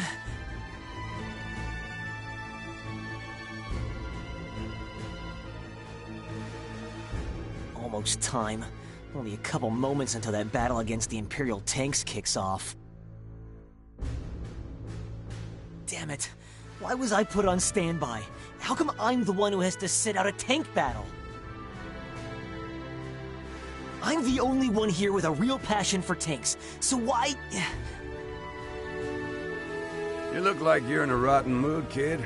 Are you that upset about being left out of the mission? Private Bentley! I'd say you deserve to be more upset than I do, sir. Don't you want to be on tank duty instead of the APC? Nope.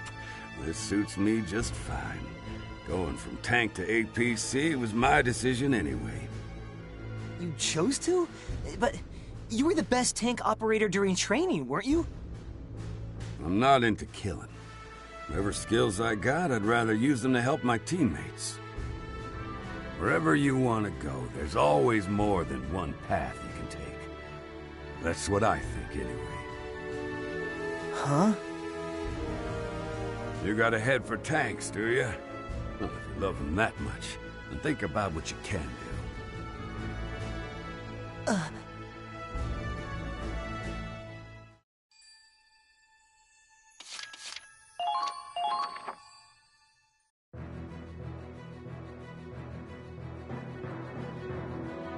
Hell yeah! We won! Eat that, you friggin' imps! Hey, Olard, you were great out there! Huh? I've never seen an engineer fix a tank that quickly. You really know what you're doing. Yeah. It was only thanks to you that we got out of that. Thanks, man. Thanks to me? Of course. Your support was quick and accurate. That helped us keep casualties on our side to a minimum. Well, really? Feels kind of weird when someone just compliments me out of the blue like that. Hey, if you're that good with tanks, maybe you'd make a great operator. Maybe if we give you a recommendation and ask the commander, he can reassign you. A tank operator, huh? But... Huh. What's the matter? You've always wanted to drive a tank, haven't you? You know, back in that battle, when I fixed the tank and it started moving again, it felt like the tank was responding to me. Maybe it sounds weird, but I was just happy to see it back in shape. I never realized how good it felt to help out like that. Helping my comrades and their tanks. So, I think I'm gonna stick to engineering for now. Well, you thought and that's what you came up with, huh? Private Bentley, thank you for the advice, sir. I didn't do a thing, kid. You decided to change and you made it happen. That's it. Oh man, he's so cool. The hell do you think you're doing, Miles? I told you, I don't do pictures. Sorry. I just felt like commemorating our victory, I guess. Just a little shutterbug, ain't you? Well, my family ran a photo studio, so I got it from them. But yeah, I love photography. You sure you don't like pictures, Dan? Don't you have some girl's photo pinned up next to your driver's seat? What? Really? Private Bentley, is that your girlfriend? That is none of your goddamn business. Don't you have a maintenance check to get to? He's so mysterious. That's another cool thing about him. Why don't we take a picture before we get started?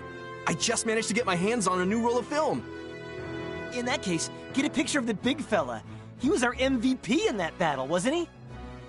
Big fella? What, the tank? He did the most work out of all of us back there, right? Well, I guess. But a picture of a tank would be kind of boring, wouldn't it? Boring? Look at the form, the curves, the angles. This is a masterpiece, damn it! Give me that camera. I'll take the picture myself. Hey, get off me! You have no idea how hard it is to get film out here! Good lord. The guy's obsessed.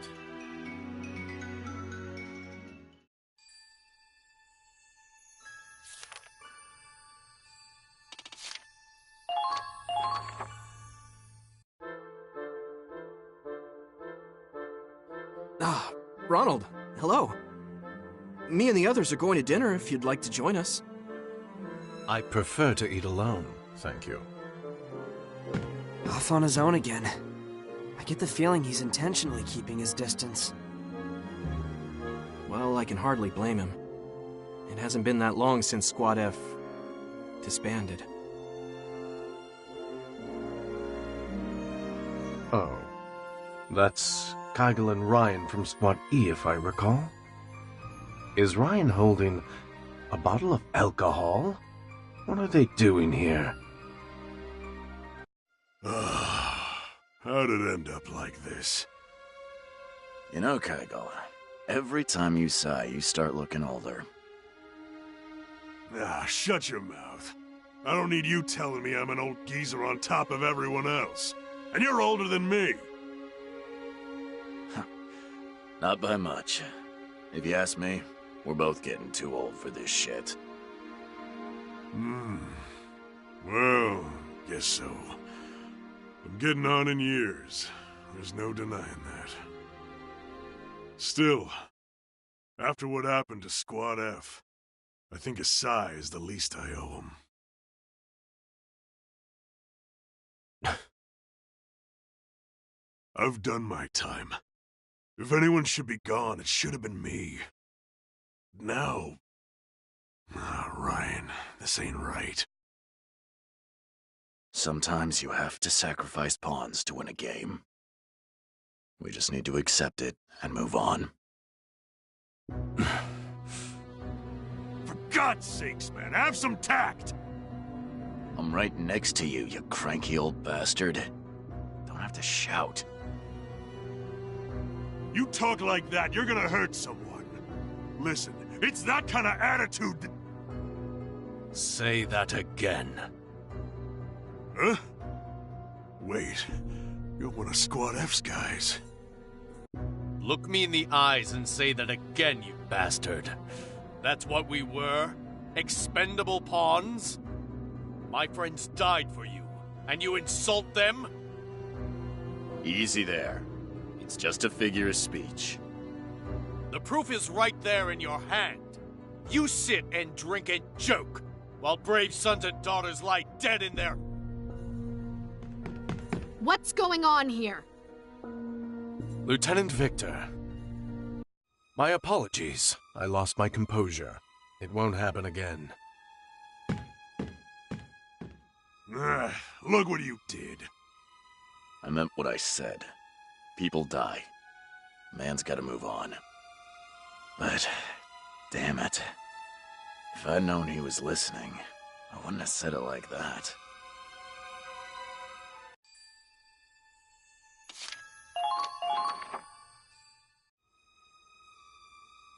Kygel, Ryan, allow me to apologize for earlier. Ronald, you're apologizing? No, this one's on us. We were downright insensitive. I was just about to get Ryan to make it right.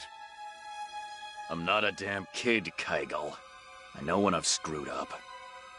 Look, I'm sorry for what I said earlier. Now, old Ryan comes off as cold, I'll give you that. You gotta understand, though, he's not a bad guy. He's been through enough war to change a man. By now, he's gotten kinda... jaded, if you get what I mean. Ryan Ford. I've heard stories. A legendary mercenary who shows up in decisive battles to lead his side to victory. There are plenty who see you as some kind of ideal soldier, but you've certainly made a lot of enemies. I've got a job to do. Not my business what other people think of it. Maybe I shouldn't have phrased it like that, but I meant what I said about moving on. Yes, I realize that. I was the one at fault. I can't let my emotions make me act irrationally. It takes guts to admit that. But I've heard you've been staying away from Squad E, huh? You figure that's rational? I do understand. Squad E isn't directly responsible for what happened to my team. Still, when I remember the battle, I remember hearing my commander cry. I heard her rage, her despair. I can't forgive Squad E that easily. Not when I think of everything they put her through. Were all the F-Squaddies like you? That kind of loyalty's hard to come by in war. Squad F was an elite team formed by Commander Victor. Every one of us owed her our lives. That was our pride and privilege. We would gladly give our lives if it meant helping her. I see. Still, Ronald, you ought to know one thing. Sounds like Minerva's caught wind of how you're staying away from Squad E. After you left last time, she asked us to keep an eye on you. Head bowed, talking all formal. Lieutenant Victor? She... really? I'm willing to bet she's not happy about getting stuck with Squad E neither. But the lady's learned to put her duty before her emotions.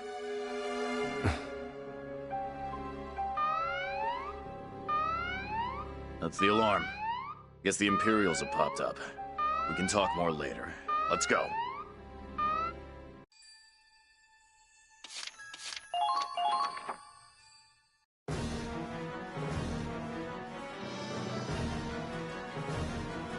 Oh, hell. These Imperials don't know when to quit. How long are they willing to chase a guy? Ryan, help me out here! We need to get them off our tails! Sorry, but I think this might be it for me. Tell them I went out fighting, will you? Get a grip, you damn fool! Listen, we're veterans. We got a duty to these kids. We gotta protect their future. Give it a rest. I can't even get away from this shit on the battlefield. Ryan! Kygel! Are you all right? Well, look who showed up to save our asses. You sticking your neck out for us chumps from Squad E? I understand now. I'd lost sight of what Squad F took pride in. All I need to do is fight the Empire with the allies I have. Nothing more. Kygel, Ryan, please. Let me fight alongside you. Guess I gotta hand it to Minerva. These old bones might just have more work to do after all. Come on, Ryan. We're the old war dogs here, aren't we? Gotta set an example. I can't. It's all over for me. I'm out of the good stuff. I can't. The... what? Ah, see, Ryan ain't a smoker or a drinker. It's sweets that really get him going. And when he runs out... I should still have some leftover chocolate from last week's rations. Will this help? All right, you bastards. I'm back. Let's mow these imps down and get the hell out of here. It's just a couple of old coots. Keep firing! Don't stop until they're all dead! If greenhorns like this are all we're up against, we've got nothing to worry about. These kids today got no respect. Well, soldiers don't get old without getting tough, son.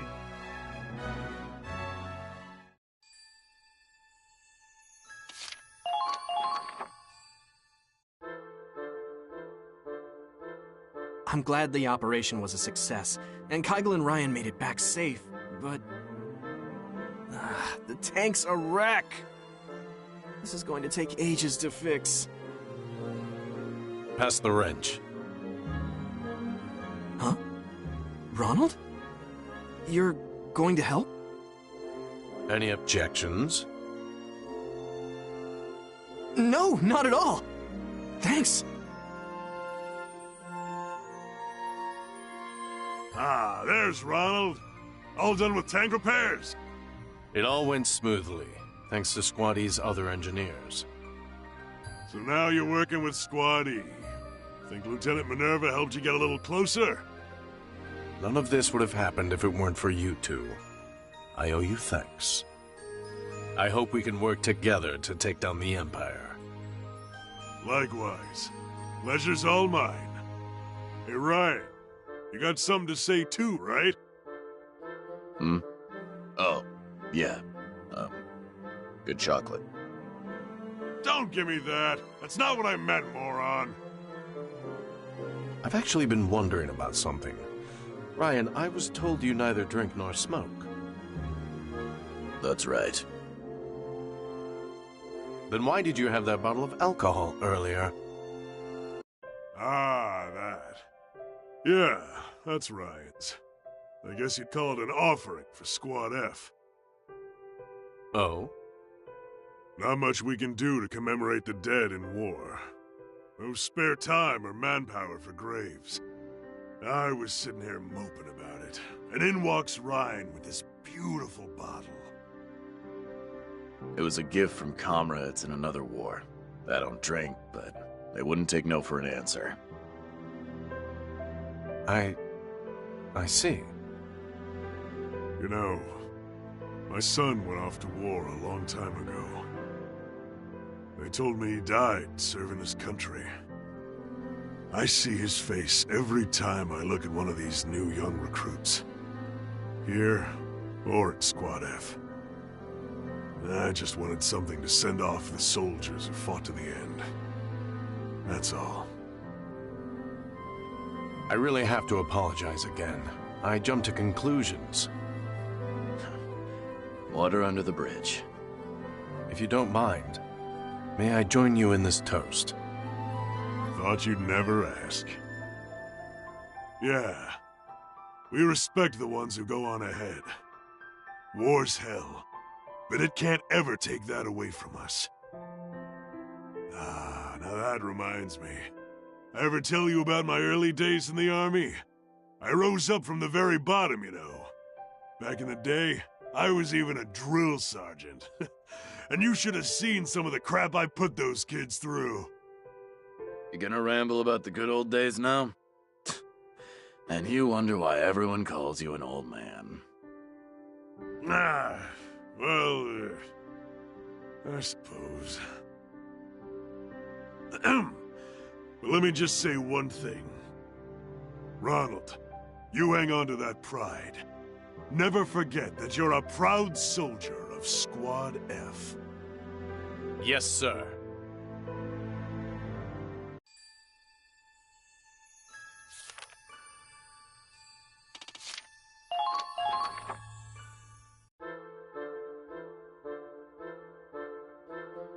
Good morning, Squaddy.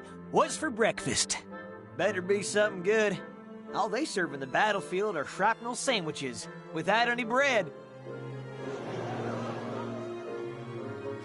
What's all the hullabaloo? Little early for a party. Oh, good morning, Stanley. It's an arm wrestling contest. Seems like they're having fun. Well, can't be all that fun. They didn't invite me. What's new, buckaroo? Things are really heating up here. Wonder who threw this shindig together. Morning, Stanley. God damn it, I lost again! What's your win streak now? I don't know. Lost count after the first 100 or so. Howdy, Gene. I assume you're the brains and the brawn behind this party? Stanley, you son of a bitch! You my next challenger? Well, I'm here, so I may as well be. No need to hold back now. Hit me with your best shot. Fire away, huh? Karen, you got any open beds in the sick bay?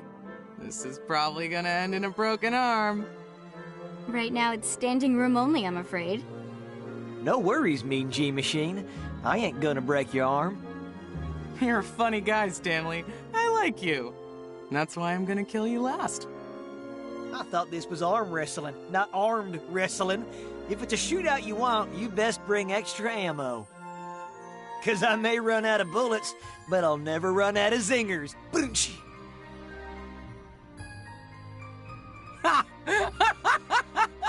Good one, funny man. Hoo-wee! Someone actually gets my spoofs and goofs. You're all right in my book. Looks like they're enjoying themselves. Birds of a feather joke together, or something. Cracking wise to save lives.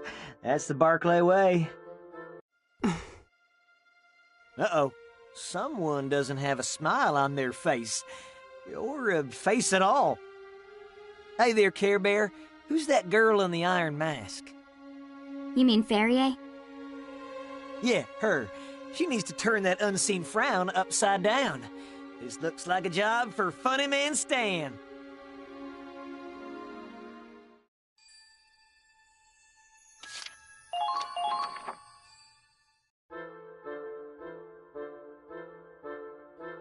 Hey there, Ferrier. Got a sec? I have a joke for you. My buddy John and I were on a camping trip when a grizzly bear started chasing us. But the bear was way faster than us. So I said to John, I don't gotta outrun the bear, I just gotta outrun you. And now he's dead. Oh, real knee slapper, right? Where are you headed, Ferrier? Time to feed your pet rock or something? It's Ferrier, and I have gun maintenance to do. Who put a bee in her bonnet? Sounds like someone had a bowl of bullets for breakfast, without any milk. I don't know about that, but she does keep to herself. Maybe the mask makes it hard for her to open up to people.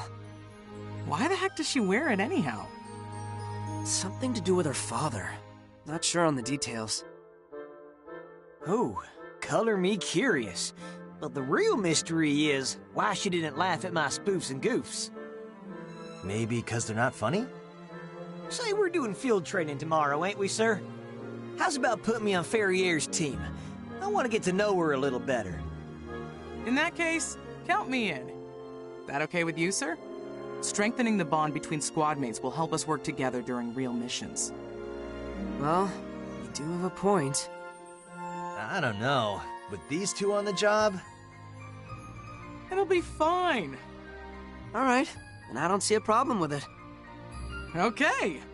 Let's not count our eggs before they chicken. First, we need to get her to take off that mask. Got a plan, Stan? Nope. Let's make like a stand-up comedian and improvise. Ha-cha-cha!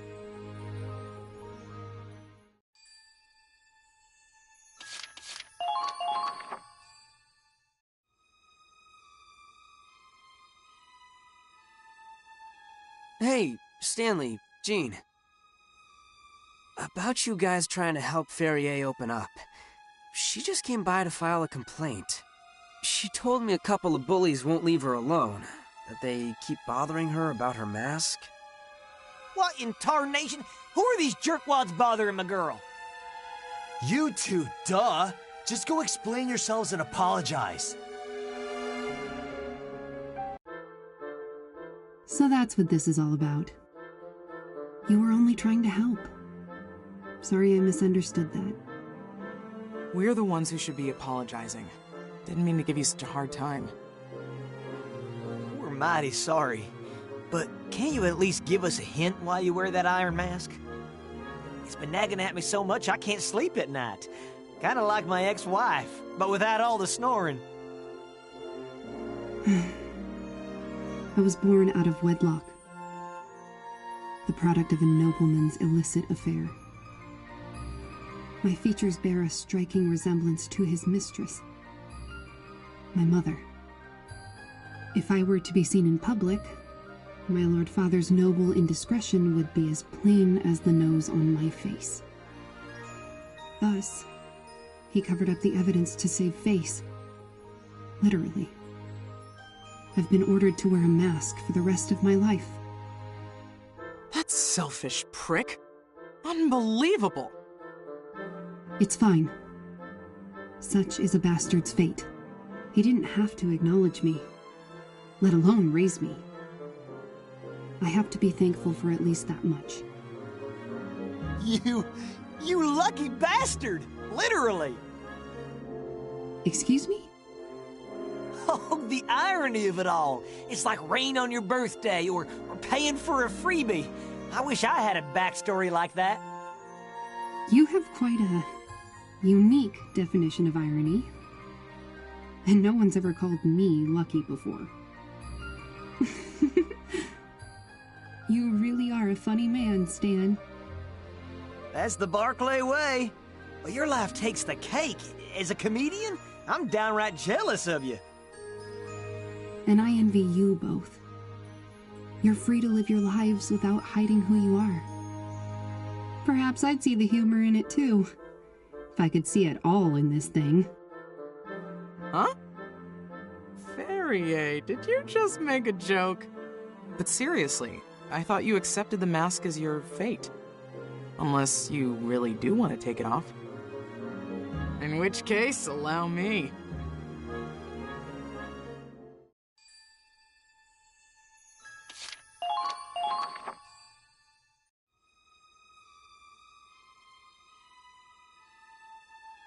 I appreciate it, but that's quite impossible. This mask has a lock on it, and my father holds the key. I can't even take it off to bathe. Let me show you the best tool for picking locks. Ah! My fists.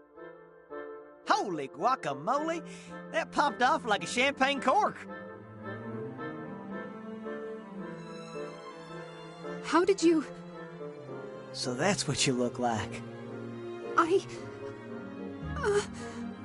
You're gorgeous.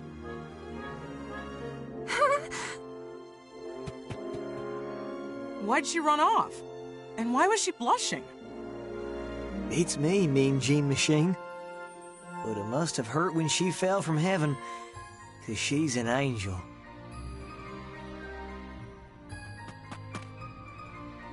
Gene, I want you to know I didn't appreciate you removing my mask without my consent. But only the lock was broken, so I forgive you.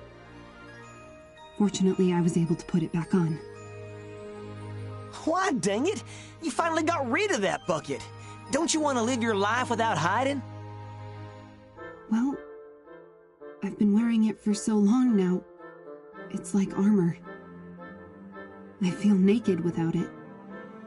I can't just expose everything I am after years of hiding. I'm not prepared for that yet. So, I think I'll keep it on. A little longer. You can take the mask from the girl, but you can't take the girl from the mask. Or something like that. Well, it ain't our place to tell you what to wear. And besides, I'm tickled pink with how this shook out. Mission accomplished, I reckon. Our mission? You mean our goal to help Valkyria open up? In case you didn't notice, she went back to hiding her face. Don't matter how she looks. It's her heart we unmasked. She opened up to us a smidge, and that's good enough for me. Thanks for all the help I didn't want. Whoa! Hey, Valkyria, don't go laughing just yet. Because now it's time to sit down while I stand up with my latest comedy routine. Ooh, we're in for it now. I can't wait. Let's hear it, Stanley. Of course. So a guy walks into a bar and he says, "Ouch! I'm here all week. Tip your waitress."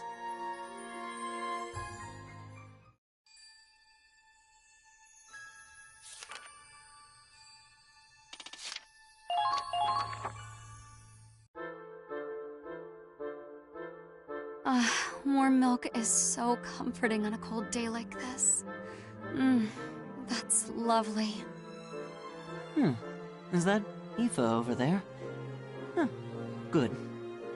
Fascinating. Oh, if it isn't Yasha. everything okay? You've been staring at Aoife for a while now. Well, how do I put it? When I watch her, I feel this strange surge of pressure in my chest. Attempts to find a cause have been inconclusive. The key seems to be Aoife herself, so I've been observing her. That sounds to me like you're in love, Yasha. What? No, ridiculous. Love is only an emotion. If anything, it's chemically induced stress. Most of all, it's irrational. There's no logic, no objective grounding behind it. There's no reason I would be... Do you ever shut up? Look, no one wants to hear you go on and on about logic. Do you or do you not like Aoife? That's what's important here.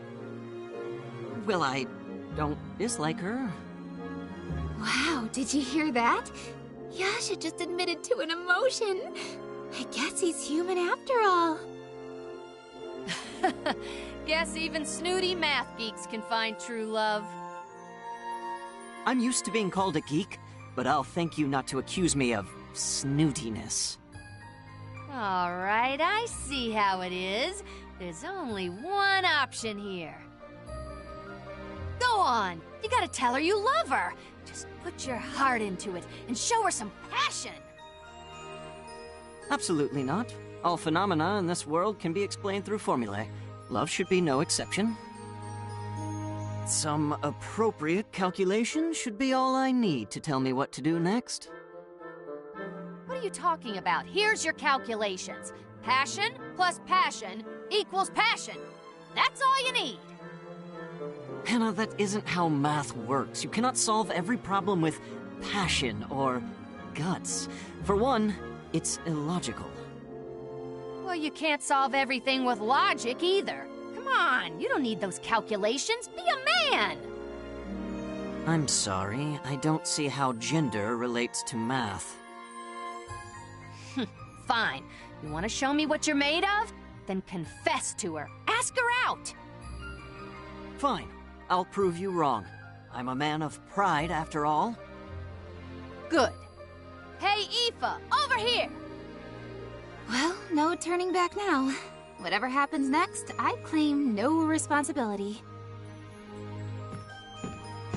Oh, hello, everyone. Can I help you with something? We were just talking about Yasha's crush. Ah, are we sharing stories? I'd love to join in.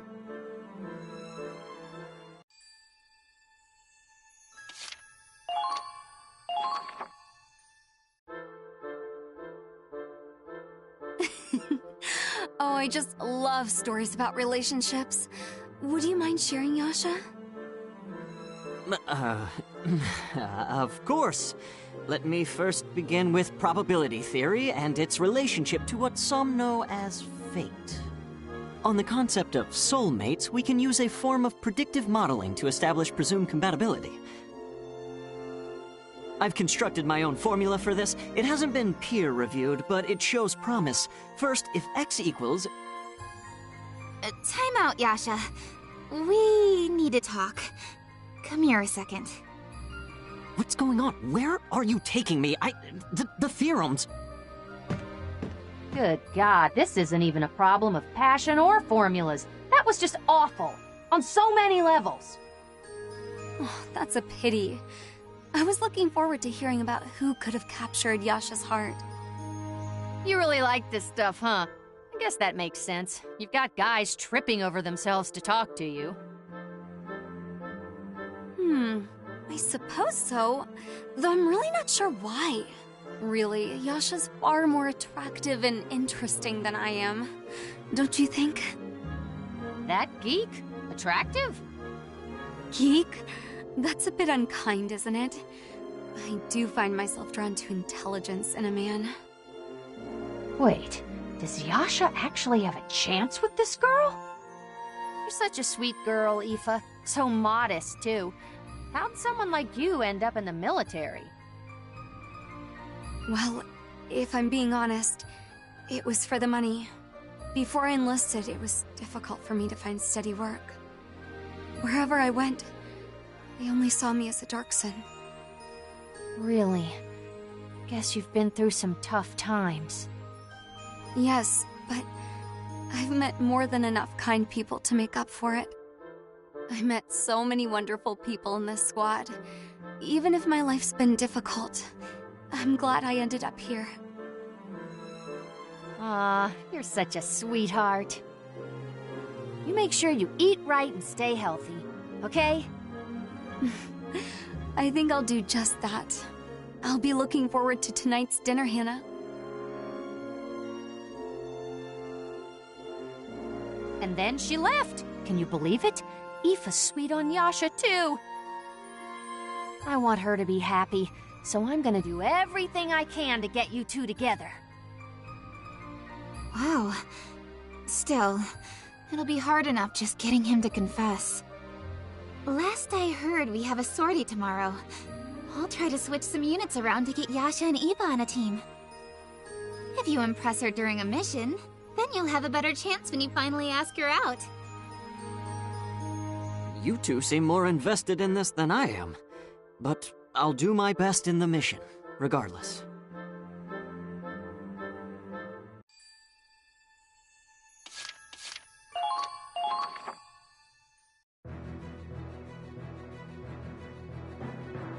Looks like the mission was a success.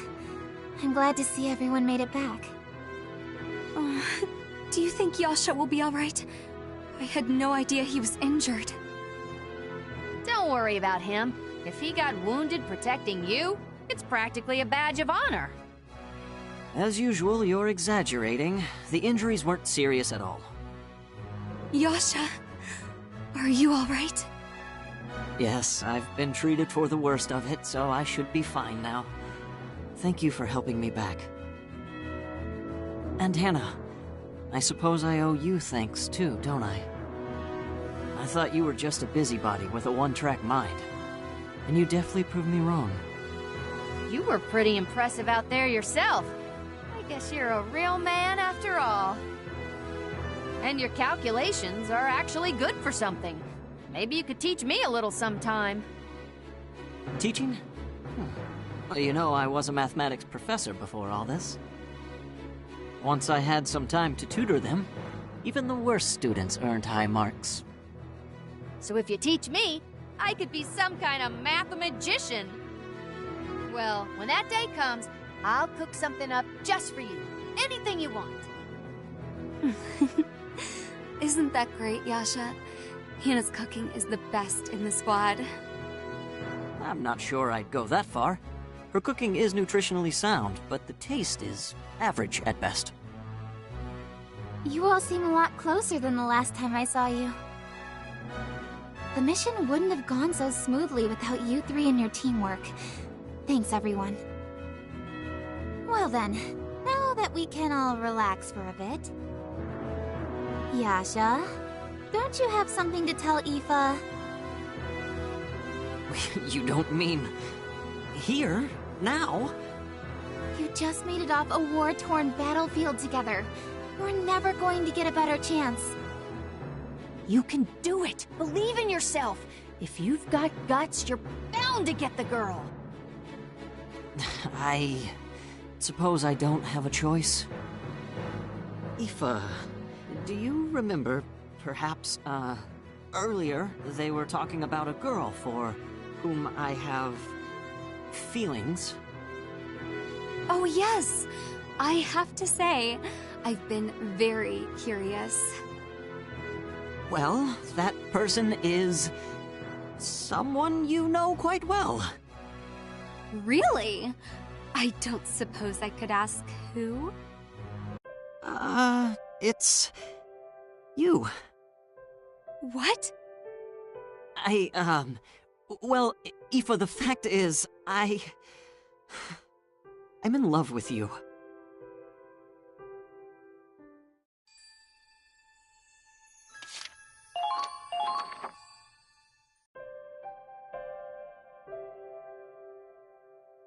If you're interested, would you like to go out with me sometime? What? Me? Well, That's, I'm so sorry.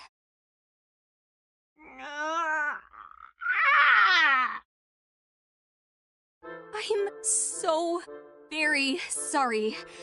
I actually have a fiancé. Wait, what? Hannah, what's she talking about? You said she was attracted to Yasha, right? She was talking about how attractive he is, and how she likes smart guys, right? Well, it wasn't just Yasha I was complimenting. Really, everyone in the squad is striking in their own way. Wait. Let me get something straight. Aoife, do you say this kind of stuff to all the guys? Well, I mean, kind of. Wow. This unintentional seductress might be one of the scariest girls in the whole squad. No amount of calculations could have revealed this. If you say that to all the guys, I guess that explains why they're all over you. Seductress? But I never meant it that way, honestly. No, it's all right. I understand now. If the kindness you showed me was some calculated action, I'm sure I would have seen through it. No, I think it was your genuine warmth that I fell for in the first place. Thank you for letting me share my feelings, Aoife. I wish you and your betrothed nothing but happiness. Yasha. Okay, tell you what, I'll make anything you want tonight. You name it, I'll make as much as you can eat. Ah, Hannah. You may be a bit simple, but you really do have a good heart. I'd rather be simple than complicated. You know what, though? You two might actually be the perfect match. How about you try going out together and see where it goes? Yeah, no. 0% chance by any mathematical formula, known or unknown. Oh. Okay. Let me help with the cooking, Hannah. I'd like to help repay Yasha's kindness if I can. Aoife wants to cook for me? Then do I actually have a chance, or...? Aoife, you're gonna mess with the poor guy's head. Well, why don't the three of us have a little party? I guess that's how the mathematician's first love story ends. Still, it looks like they're all better friends now. That's a happy enough ending for me.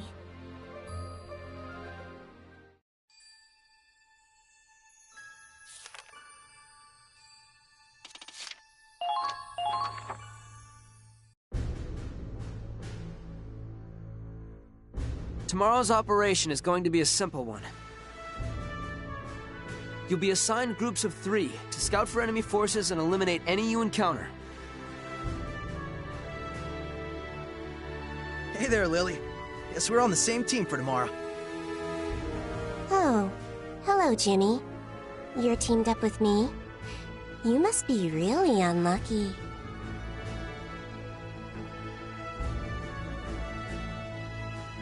Unlucky? Why's that? You haven't heard? I bring misfortune with me wherever I go. I'm practically an omen of doom myself. Who knows what'll happen to us tomorrow? Oh, look! A flock of crows flying to the east. That's an ill omen if I ever saw one.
You're an omen of doom, huh? Well, can't say I've heard that one before, but a force of doom sounds like a good thing to have on my side. Say, I thought we were in teams of 3. Where's our third? Fate has indeed smiled on the two of you. Destiny has conspired to ally you with my dark power. Oh, if it isn't Thomas Kevin. Thomas! I abandoned that name long ago. My name is Odin. I am Odin, the god of battle. There you go. We have a force of doom and a god of battle. An omen and an Odin. You two are a good match, huh? I'm not sure how I feel about being compared to that thing. Hey, what do you mean thing? I'm a human being. Now, Thomas, or Odin, we're going to have to work as a team, so we need to try and get along. Claude knows what he's doing when he assigns teams. I'm sure we can get through whatever happens tomorrow. Well, I hope so. For our sakes. Hey, tell you what. Once this mission's over, drinks are on me. I know a great little place nearby. I have no reason to decline. I shall grace you with my company.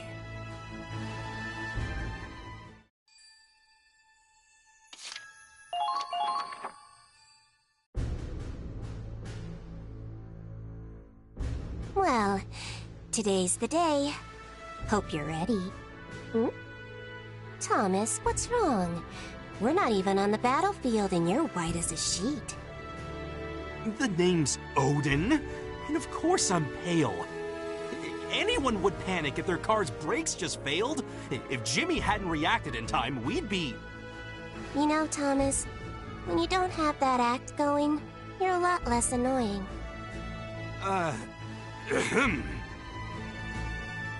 My mind is as sharp as a sacred Godslayer blade. Even in danger, I can react with calm, deadly grace, and... Oh boy! Sorry we had a scary moment back there, Odin. Silence! I was not scared. It just feels like I've had rotten luck all day. My family photo fell off the wall and the frame cracked. My new shoelaces broke again. What a coincidence. I've been seeing bad omens as well. I woke up from a dream about Squad E being annihilated by the Imperial Army. I don't want to believe it, but... Are we going to die on this mission? Not a chance. I'm not dying out here. That sounds like more than bravado. How are you so sure? Well, to tell you the truth, I'm gonna be a father soon. I want to end this war as quick as I can, so that my child can see this world of peace. That's why I joined the military. I'm gonna get through this one last tour so I can go be with my family. Strange. I get the feeling your chances of survival have suddenly plummeted. But who can say? Ooh, what was that? Probably just a stray dog or something. I'll go check it out. Wait! If it's an enemy! Don't worry, I'll be back in a jiffy. There's no way the Imperials could be here.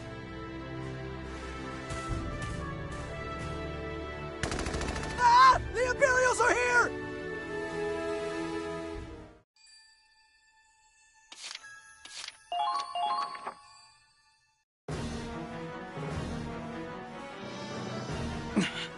Got me surrounded, huh? Well, I'm not giving up yet. Their backup's here and we've got nowhere to run. Even I didn't expect it to get this bad. Lily? What are you doing here? Omen of doom, remember? Seems pretty unlucky over this way. For crying out loud. Got one of your little friends, huh? But one soldier's not gonna save you. I'll show you what happens when you cross the Empire. Now say your prayers! Well, Jimmy, sorry about all this. I know I'm probably not the best person to go to hell with. No, don't say that. I'm glad to have you by my side.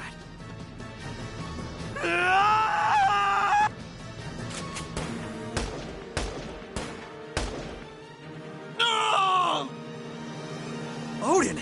You too? Wait, I think I see an opening. Lily! Odin! Run! Damn it! Don't let them escape! After them! Oh god, I almost pissed myself. Phew. What kind of scout rushes the enemy screaming at the top of his lungs? Hey! I risked my life to save you, didn't I? One wrong move back there and we all could have died, Odin. I told you, my name's Odin! Huh? Don't get me wrong, that was reckless and stupid. But you were pretty cool back there. Absolutely. You're a god of battle after all. Charging in like a real hero. I just moved without thinking, really. I'm nowhere near a god of battle. Compared to you two, I'm just a coward. I don't know about all that. But you still came to rescue us. Whether you're a coward or not, you can fight with bravery. And one day, who knows? Maybe you'll be a god of battle after all. Jimmy. Lily. But for now, it looks like it's all over. I think we shook them while we were running. We better get back to base.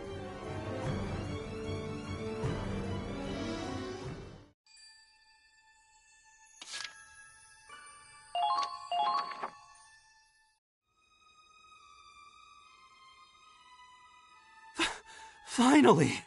I see the base! Lily! Jimmy! You all right over there? Maybe not. We need a medic quickly. Dang. Looks like I screwed up big time. Jimmy! No! Did one of them shoot you? Guess so. A stray bullet got me. But don't worry. I can't die here. My family's waiting for me. It's so cold. And I feel so tired. Just need to rest a little while. No, Jimmy! Come on, man, open your eyes! Don't die on me! Jimmy!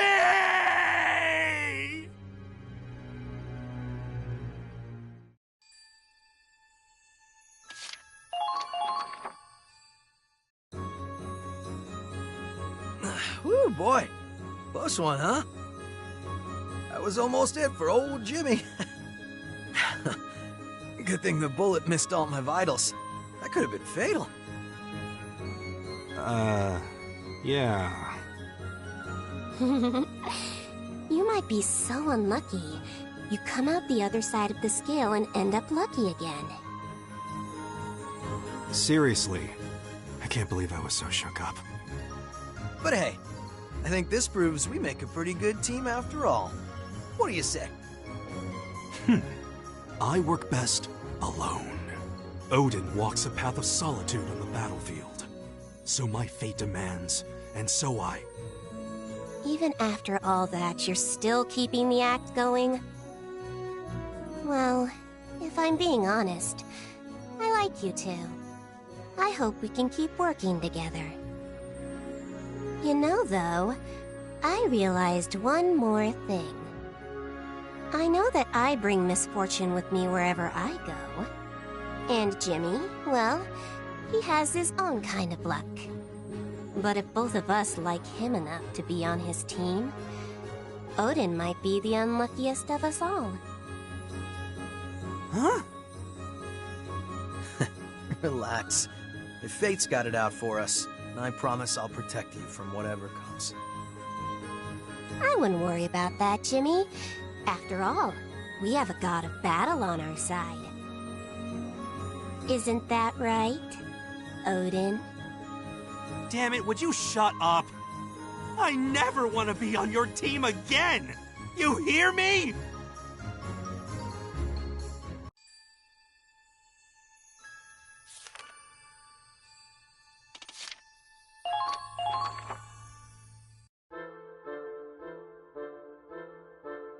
Read 'em and weep, Jester. You come back any time you want to lose some more cash. Well, that's it for this month's salary. Damn it. Oh, hello, Jester. Out gambling again? I gather it didn't end well, but I suppose that's how it usually turns out for you, doesn't it? Great, you guys. A man who gambles himself into crippling debt. I'm not sure I'd call you a sympathetic protagonist. Works for me. I don't want you writing my biography anyway. Maybe, if you die in the next battle, you could pay off your debts with the death gratuity from the military. It'd be a nice, strong third act twist, very poetic, especially if it's nonfiction. Hey, don't go killing me off in my own story. Still, you really should repay your debts when you can. Money matters can be deadly serious. Yeah, I'm working on it. One of these days I'm gonna win big, then I'll be set for life. You could always build up your savings gradually instead of trying for some grand windfall. Nah, see? I like to live by a couple little rules. My life's all about less work, more fun.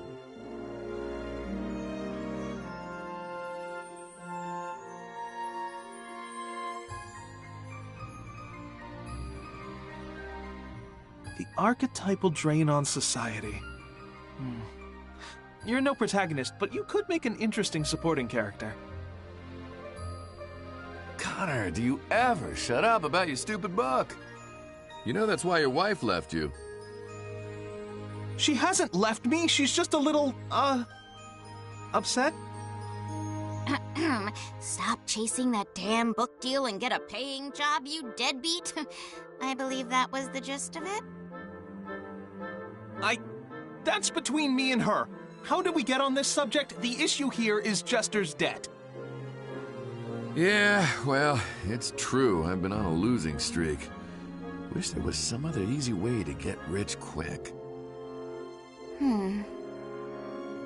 Well, there is. Though I'm afraid it's a bit unorthodox. You serious? Well, hey, let's hear it. Sure. Just follow me.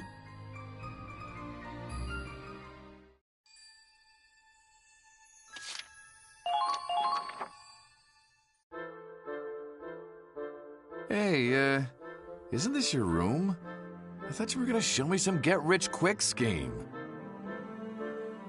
Quite. That's exactly what we're going to do here. So what did you have in mind?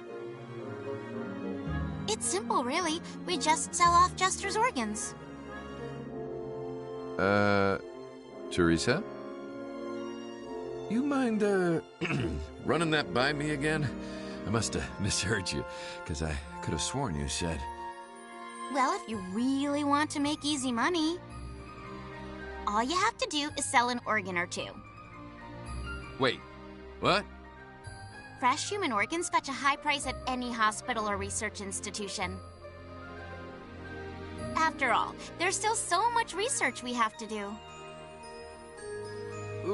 What the hell are you talking about? You know, they had us dissect frogs back in grade school.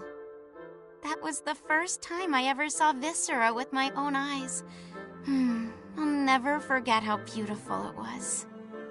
I hoped being in the military would give me a chance at a human dissection, but I never dreamed it'd be so soon. So, Jester, if you don't mind, may I have the honors? You do have 2 kidneys after all. You can spare one, can't you? Like hell I can. You're not getting anywhere near me, all right? I'm still using all my organs. Connor, would you bring Jester to the bed over there? And get the restraints on him, just in case. Connor, can you believe this? She's nuts! Connor? Teresa? I just have one crucial objection, I'm afraid. Yeah! Go on, tell her! Why not take out both kidneys instead of just one? Routine procedure becomes a brutal murder. The Demon Doctor of Claude's squad. Talk about a thriller! You gotta be kidding me! I take exception to that, Connor. Dissection is certainly not murder. There's a fairly clear distinction, I think. That's not the problem here! Connor, what the hell's wrong with you? I'm a writer, my friend, and a good writer has to be willing to sacrifice anything for their work. Is everyone in this squad out of their goddamn minds? I gotta get out of here. You two are gonna kill me! Jester, where are you? Well, that's not good. He's heading right into the combat zone. We should probably go after him.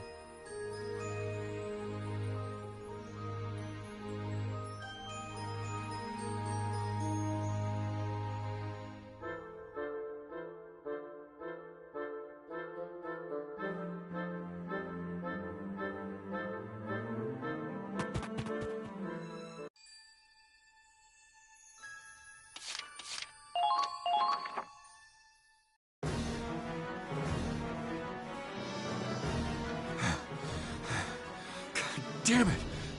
I thought I'd be safe once the imps were gone. Oh, I messed up my leg somewhere back there. Can't run. We have you now, Jester. It's a noble sacrifice you're making, my friend. I'll make sure to give it the drama it deserves. Now, let the operation begin. I regret everything! Gotcha! What? Huh? I was kidding, Jester. Relax. Did you really think I was going to dissect you? No, I'm afraid you've been pranked. Pranked? The idea was simply to teach you a lesson. Are you serious? Really? Well, that's a shame. Oh, you were all set to kill me, huh? Anyway, I'd better see to that leg. Would you mind showing me the wound? Whoa! What the? The pain's just gone. How'd you do that? You know, you make a pretty good doctor when you're not raving like a total lunatic. No, you go chasing after me, talking about ripping my guts out. The idea was to show you what might happen if you don't attend to your debts. I thought it might give you some perspective. Show you one of the possible endings to this story. Speaking of which, Connor, I think it might be best not to write about this little adventure. Oh, that's fine. I've actually come up with a more interesting hook while watching you work, Teresa. I'd like to learn the stories of all the women in our squad and put them in an anthology. What do you think? They're all so inspiring. I'll have to do some research. First, I'll set up recording devices all across camp and... And how would your wife feel about this particular story? Here's another idea. Let's never speak of that again. The missus has you on a tight leash, huh? Oh, by all means, let's hear the gambling addict criticize my life choices. In any case, Jester, I'd like you to take your debts more seriously from now on. But, well, if you want the quicker solution, I've always got my scalpel handy. And I'm always on hand if you need an operating assistant. All right, fine, I'm on it. I'll pay everything back. As long as you nutjobs stay away from my kidneys. Whew. Talk about high stakes.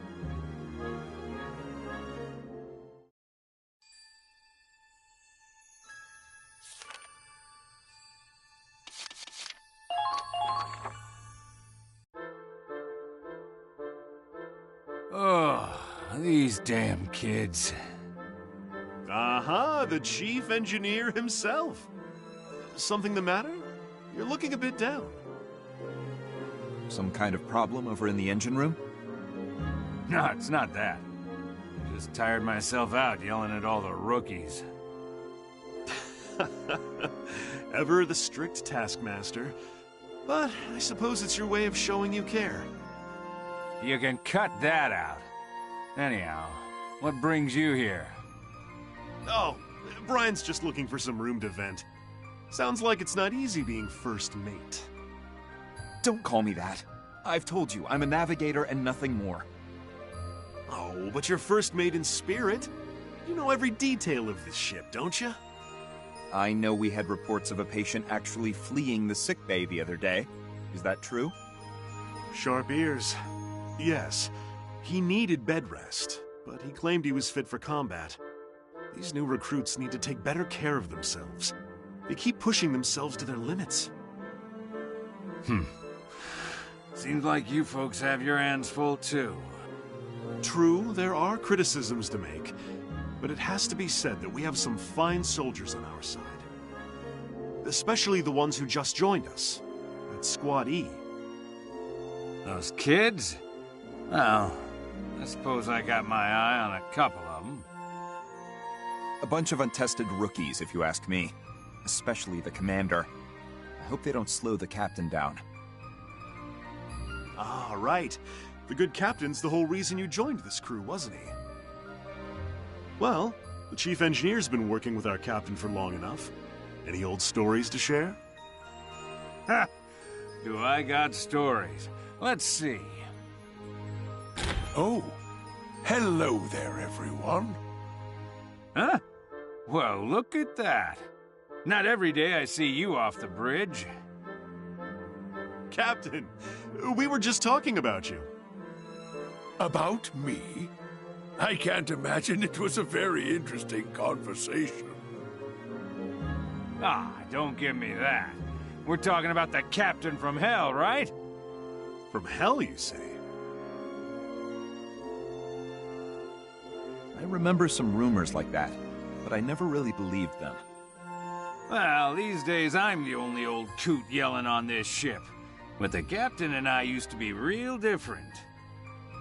He was the one roaring at rookies. Nobody stood up to him. I had to stop him before he made grown sailors cry. Yep. Never listened to anybody. His way or the highway. So folks started calling him the captain from hell, see? Andre, that's enough of that. Yeah, all right, I can take a hint. Don't want me digging up your dark past, huh? Something like that. I can remember it fine enough on my own.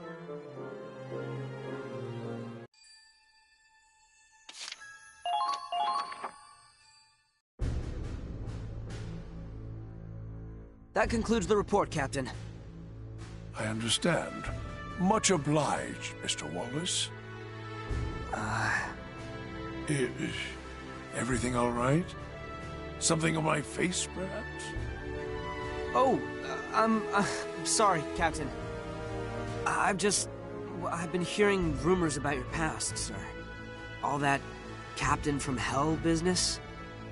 Yeah, of course. Andre's word travels fast, I see. So it's true? I have to say, it's difficult to imagine. True to the last word, I'm afraid. I was a foolish man, Mr. Wallace. I thought I could do everything alone. But you won't get far in this world fighting by yourself. You need comrades to see your goals through. Our soldiers on the battlefield, our crew upon the ship, they're all invaluable allies to me now. As frontline combatants, we'll do our best to win victory for us all, and to protect our crew. A fine sentiment, Mr. Wallace. But you ought to know that if disaster ever strikes, the crew can take care of themselves. What are you... Captain, we've received a transmission from the recon team. They've spotted the enemy up ahead. Squaddies ready to move out. Thank you. We'll prepare to support with artillery fire. Yeah. Mr. Wallace and his squad seem to be struggling with those enemy troops. And the Imperials are moving strangely, like they're trying to draw the fight out for as long as they can. What was that? Reporting. Imperial soldiers have infiltrated the ship. We have currently engaged them near the reactor. So, the party on the field was a decoy. It'll take time for Claude's troops to get back to the ship. We don't have much choice then. I suppose we're going to have to deal with these infiltrators ourselves. I'm ready to join the fight, Captain. Sergio and Andre should also be on the ship. Rendezvous with them first. I'm counting on you. Aye, aye, sir.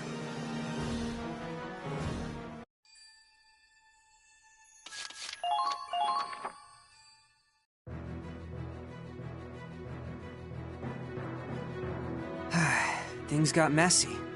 But looks like we pulled it off. I never expected the enemy to try infiltrating the ship. I'm glad we made it back in time. By the way, where's Andre and the others? Well, they're all running around taking care of their duties. I offered to help. But they just told me to keep my hands to myself and not mess with any other things. Mr. Wallace, Miss Miller, I'd like to thank you for your efforts in resolving that little mess. The credit isn't ours alone. I'd say it's thanks to Brian and the others who fought while we were gone. And they're so busy now, even though they must be tired from combat. We can't thank them enough. I'm sure they'll be glad to hear that. So, this is where you ended up. Ah, what brings you all here? Another scandalous rumor to chat about? Oh, we were just talking about how thankful we are to the crew of this ship. It's only thanks to you that we can function so smoothly as a team. I'd like to extend my gratitude to all of you. Thank you. We're carrying out our duties, and nothing more. We don't need your thanks. If you want to show your gratitude, I suggest you focus on fulfilling your own duties. I suppose Brian's always gonna be a bit brutal when it comes to you. How did he describe you again? Untested rookies, huh? Oh, is that so? You know, Mr. Wallace, Brian has been talking about you quite a lot lately. I'd hope that that was a sign of his approval, but... no. Huh? Captain. I believe Mr. Wallace has what it takes to be a fine leader. Who knows? There may come a day when I entrust command of this ship to you. I'm sure that won't be necessary. Impossible. You are our leader, Captain, and no one else. Regardless, I'm sure it won't be long before Brian sees what we all see in Mr. Wallace. Until then, we can join arms and work together in battle, can't we? Well, Captain's orders. Can't argue. You ever need my help, Commander, you let me know. You have my assistance as well. I'm always up for a bit of bracing exercise. I'll cooperate if the need arises. Anything to help us seize victory. Yes. Let's all do everything we can to win this war. Aye.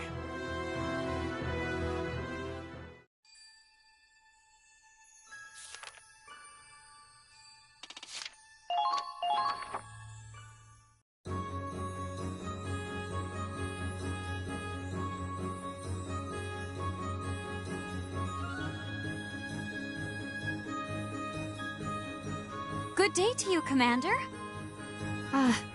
Crystal. Everyone's talking about you, even the higher-ups. They must have high hopes for Squad F, now that we've all completed the Ranger course. You can rely on me to help you meet their expectations. I'll give you my all today and every day. Sorry, Crystal. I appreciate your concern. I really do. But I can tell you've been trying to cheer me up lately. Oh, so, you noticed then. Not that I mind that sexy little pout. Crystal? Oh, nothing. I can't bear to see you so melancholy. Isn't there anything I can do for you, Commander? Crystal, there is but one reason I feel this way. It's Wallace. He's to blame for my ennui. You mean Claude? Your old classmate? The very same. Ever since I met him at the academy, he's outperformed me in every respect. I graduated without besting him even once. A shameful failure that haunts me to this day. But you were the first graduate in your class to be promoted to commander. Isn't that proof you're better than Claude? Not necessarily. I was ranked second in my graduating class. Claude was the valedictorian. And I'm embarrassed to admit, I wasn't promoted so quickly to commander of Squad F on merit alone. Truth be told, my father is a high-ranking officer.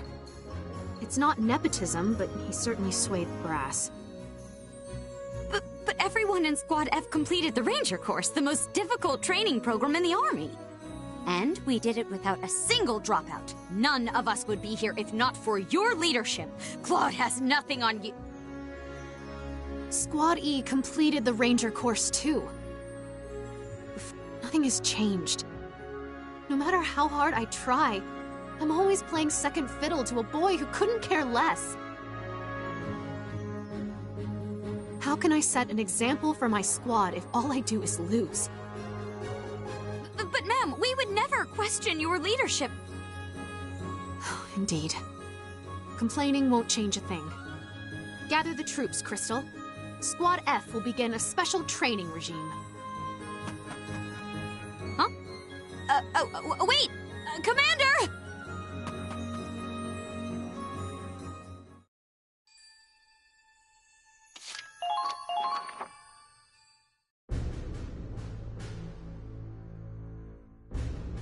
Attention, Squad F!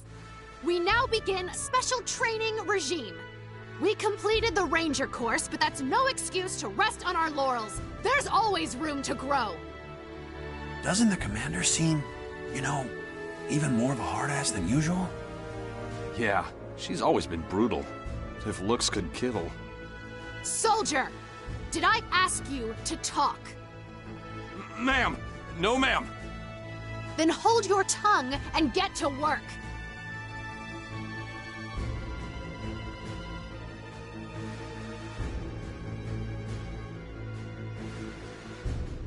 Attention!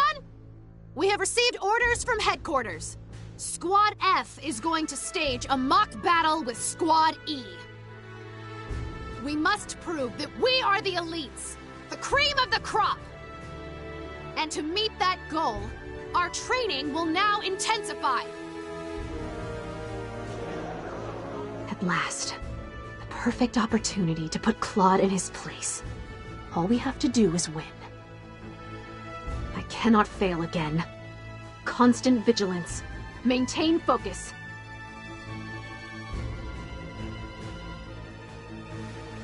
What's the matter, soldiers? Your discipline is unraveling. You'd better shape up if you want to beat Squad E. I can feel morale dropping. Why is this happening to me? Commander, it seems as though the squad is losing steam. We still have some time before the mock battle. Maybe we should call it a day. Very well. That will be all for today. Dismissed! Crystal. Yes, ma'am. It seems as if morale among the squad is at an all-time low. Almost as if their trust in me is waning. Do you think I've been pushing them too hard? Not at all. Perish the thought. Nevertheless, I can feel our comrades in arms losing unity. I could cut the tension with a knife. Oh, Commander.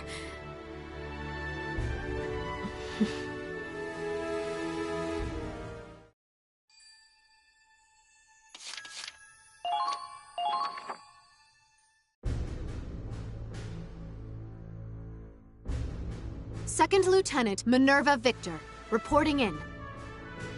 Thank you for coming on such short notice, Lieutenant. Think nothing of it. How can I be of service? First off, allow me to offer my congratulations on that splendid display of leadership in the mock battle. Since then, your performance on the field has also improved. Your ability to command and manage personnel is remarkable. Thank you, sir. HQ has taken notice as well. And on that subject, I received a message from them this morning. Effective immediately, you are hereby promoted to First Lieutenant. Me? First Lieutenant? Congratulations. The Federation needs more people like you. You'll be expecting nothing but the best. Sir. Yes, sir! Wow, you got a promotion? You did it, ma'am! Congratulations! First Lieutenant. Yes. It was all so sudden. The reality of it hasn't even settled in yet. You'd better get used to it, Commander. This means you've truly proven yourself to the top brass, on your own merit. And not only that, you got there before Claude! I did? I won? You were the first to be promoted out of your entire class.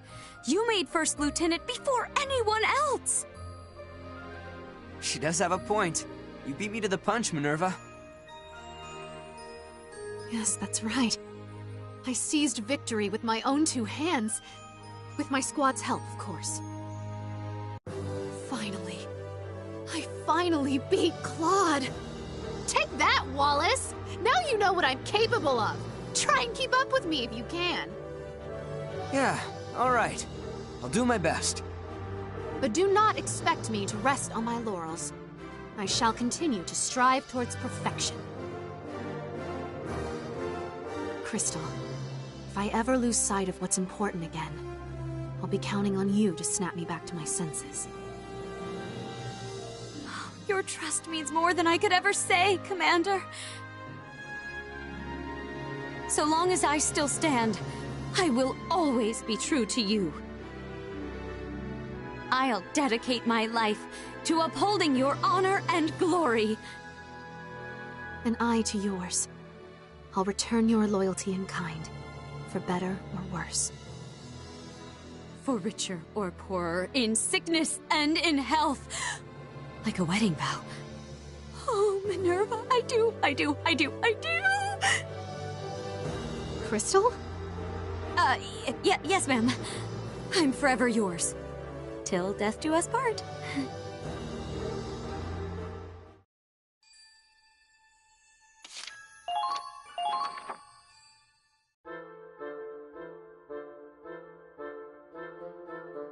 It's already been a year since you were made Squad F's commander. My, how time does fly. Indeed. By the by, we have new recruits joining us today. Ma'am, Second Lieutenant Ronald Albee reporting for duty. Ah, Ronald! When I saw the name Albee on the list of new recruits, I was hoping it was you. You know him, Commander? Yes. He was one of my classmates at the academy. We've both come a long way from tank training, haven't we? Glad to see you're doing well for yourself. Likewise, Minerva. Excuse me, Commander. I'm flattered you specifically requested to join our squad. Everyone who trained with you has applied for Squad F. All of us made an oath to follow the same code of chivalry you upheld in the academy.